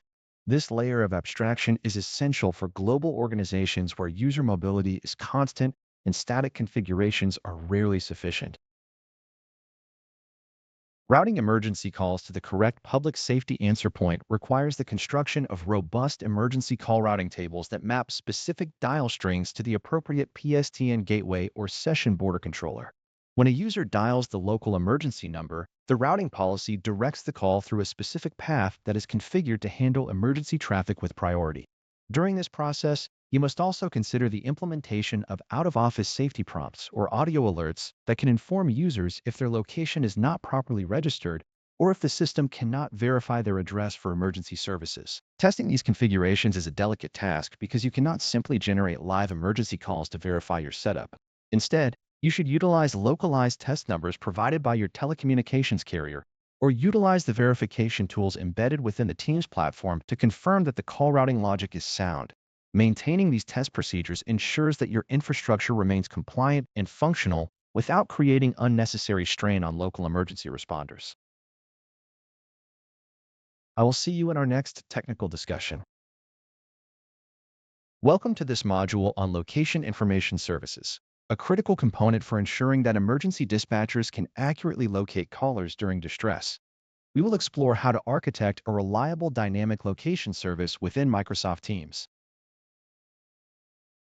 When we talk about location information services, or LIS, we are essentially building a bridge between the logical network infrastructure and the physical world. In the context of Teams, this service is responsible for mapping internal network identifiers to civic addresses, which is the foundational requirement for supporting enhanced emergency services. A common mistake is to treat location data as a static exercise, whereas a robust LIS implementation is dynamic and must evolve as your network topology changes. By utilizing the LIS database, we allow the Teams client to perform a lookup based on its current connectivity state to identify the exact room or floor where the device is located. This process relies on 4 distinct identity types, which are BSS IDs for wireless access points, chassis IDs, or switchport IDs for wired connections, and specific IP subnets or individual IP addresses for those segments where hardware-level identification might be limited. The actual construction of your LIS database requires a methodical approach, starting with the ingestion of your physical site data. You must define civic addresses that conform to validated standards, as these are what the Public Safety Answering Point, or PSAP, will receive in the event of an emergency. Once the physical addresses are mapped to specific identifiers, the LIS database acts as the authority for the client. When a user connects to the Office network, the Teams client performs a request to the service, presenting its current network environment parameters. If the client identifies a match within the database, it receives a location token containing the corresponding civic address. This token is crucial because it persists on the client and is forwarded to the emergency routing service when a call is placed. ensuring that the dispatcher sees a real-time address rather than just a general office building location. Managing these mappings effectively requires you to consider the granularity of your network infrastructure. If you map only by physical switch, you might identify the correct building, but you might fail to provide the specific floor number or room name, which could drastically delay emergency responders. Therefore, you should strive to map down to the access point or switch port level whenever possible. Of course, this introduces a maintenance burden as hardware is replaced or moved, so your configuration process must include a lifecycle management strategy for these IDs. You will find that automation via PowerShell allows for more consistent ingestion of these mappings, reducing the probability of human error that occurs when entering hundreds of BSS IDs manually through the browser interface. It is also important to maintain consistent naming conventions for your civic addresses to ensure that geographic indexing databases can parse your entries without ambiguity. Validation of dynamic location transmission is a step that many engineers overlook during the deployment phase, leading to unexpected failures during official testing. You should use the client-side diagnostic logs to verify that the team's application is successfully querying the LIS and receiving the expected location information upon connection to different segments of your network. If a client receives a null result or an incorrect civic address, you must review the LIS database entries against the current physical state of your switches and access points to identify any discrepancies. Furthermore, you must ensure that your network configuration allows for the necessary traffic flows between your endpoints and the Microsoft Cloud services that house your LIS information. By performing these validation workflows periodically, you safeguard the integrity of your emergency response capabilities and maintain compliance with regional regulatory requirements, which often mandate precise location reporting for all enterprise voice users. See you in the next lecture. Welcome back. In this session, we will focus on the technical requirements for validating voice implementations, specifically addressing auditing user configurations and verifying emergency signaling integrity. When we approach the final stages of a team's phone deployment, the shift moves from configuration to rigorous verification. We must ensure that the policies we have spent time designing actually manifest as expected for the end user. This starts with a systematic audit of user calling policies, which dictate the functional scope for every identity in the organization. We should never assume that a policy assignment has propagated correctly across the global tenant space without explicit confirmation. Using PowerShell, we interact with the Microsoft Graph and the Microsoft Teams module to pull the effective policy for a given user. This allows us to compare the policy ID assigned in the administrative portal against what is active on the user object. Discrepancies often emerge during the replication window, and auditing these settings via script ensures that features such as call transfer, group calling, and music on hold are consistently active before the cutover begins. Validation of dial plans requires a slightly different approach because it concerns the transformation of dial digits into a routable format. We often rely on regular expressions to normalize phone numbers, but these are notoriously prone to syntax errors that only manifest under specific conditions. To validate your dial plan, you must execute test cases against the regex patterns to see how they transform input strings. A common oversight involves failing to account for the E164 format requirement in outbound signaling. If your regex translation rule is applied incorrectly, the session border controller will reject the call as malformed. We verify this by running the test effective tenant dial plan commandlet, which simulates the process and displays the resulting normalized number. This gives us empirical evidence that our normalization logic is robust enough for production traffic. Caller ID masking is another critical area where business requirements often clash with technical reality. Organizations frequently require a specific outgoing number, such as a main office line, to be presented rather than the user's direct inward dialing number. We must inspect the caller ID policy assignments to ensure that the block caller ID or replace caller ID parameters are correctly configured for specific user groups. Validation involves signaling a test call to an external endpoint and inspecting the SIP invite message or simply observing the display on the receiving device. If the mask is not rendering, we must return to the calling policy and verify the service identity. This step is particularly vital when dealing with different countries, as local regulations may restrict or mandate specific presentation formats that could override our global settings. Emergency services validation takes priority over almost all other functional requirements due to the legal and safety implications involved. Teams uses location information services to associate IP subnets and switch ports with physical addresses. Before we declare a site ready for production, we must conduct live end-to-end testing by physically moving test clients across different buildings and subnets. When a client performs a trace, it queries the LIS to receive a location notification, which must be accurate down to the floor and suite level. We then verify this by executing an emergency call test, which should route through the appropriate emergency routing proxy based on the dynamic location derived from the client's network connection. The outbound signaling payload must carry this location data within the PIDF flow header to ensure that public safety answering points receive the correct dispatchable information. As we refine these processes, we must treat the environment not as a static configuration, but as a dynamic system that changes constantly. Automated diagnostics provide the only scalable way to maintain this level of scrutiny across thousands of users and multiple global branches. By scripting our verification workflows, we create a repeatable baseline that we can execute before every major change. We look for uniformity in our output, as any deviation indicates an issue in our policy inheritance or our connectivity model.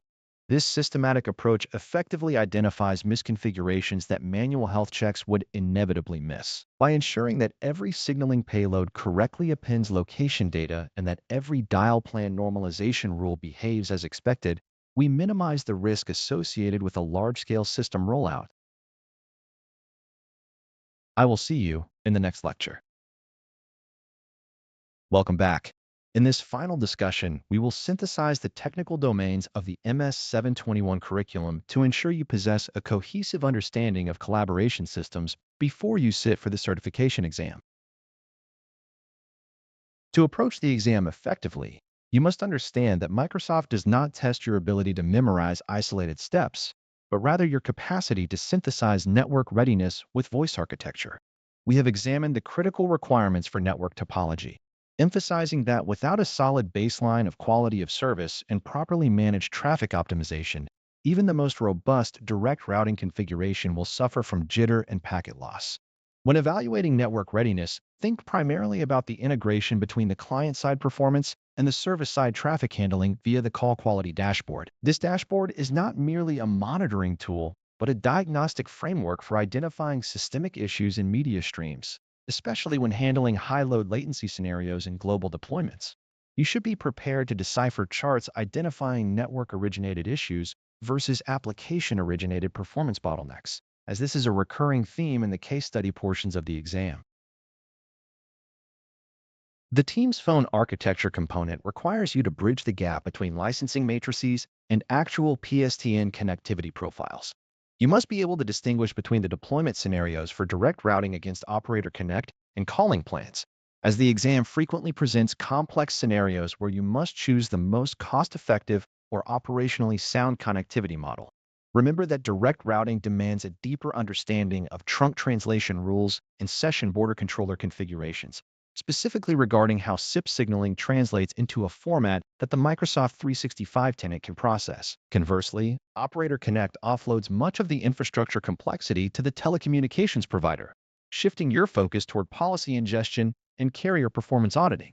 Whether you are manipulating voice routing policies or managing location-based routing, the fundamental requirement remains consistent: properly mapping users and devices to their respective voice services through granular policy assignments. Voice applications and device management often represent the higher weight sections of the exam because they require a precise understanding of how resource accounts interact with auto attendants and call queues. You should master the call flow logic, understanding that an incorrectly scheduled resource account can lead to silent failures, which are notoriously difficult to troubleshoot in a live production environment. When considering Teams rooms, both on Windows and Android, look for the subtle differences in provisioning workflows and the role of the SIP gateway in supporting legacy hardware. Device monitoring is not just about checking uptime. It is about verifying that configuration profiles are correctly pushed and that telemetry data is reaching the management portal. If you encounter a question about shared spaces or desk booking, relate it back to the overarching architecture of the organization, as these features rely heavily on the integrity of the underlying user and resource account metadata. Emergency services and location information services stand as the final pillar, and they require strict adherence to regulatory compliance definitions within the enterprise voice space. The exam expects you to know how to map geographical locations to civic addresses and how these mappings interact with dynamic emergency calling policies. Do not conflate the provisioning of standard voice users with the specialized requirements for voice-enabled shared devices or the nuanced setup of cloud voicemail architectures. By maintaining a structured approach to these technical domains, you move away from rote learning and toward a repeatable problem-solving method. Keep your focus on the limitations of each PSTN connectivity option, the requirements for specialized voice roles, and the diagnostic path offered by existing management tools. Preparation for this exam is less about finding the obscure edge case and much more about mastering the orchestration of Microsoft's collaboration components into a unified, reliable communication system. See you in the next one.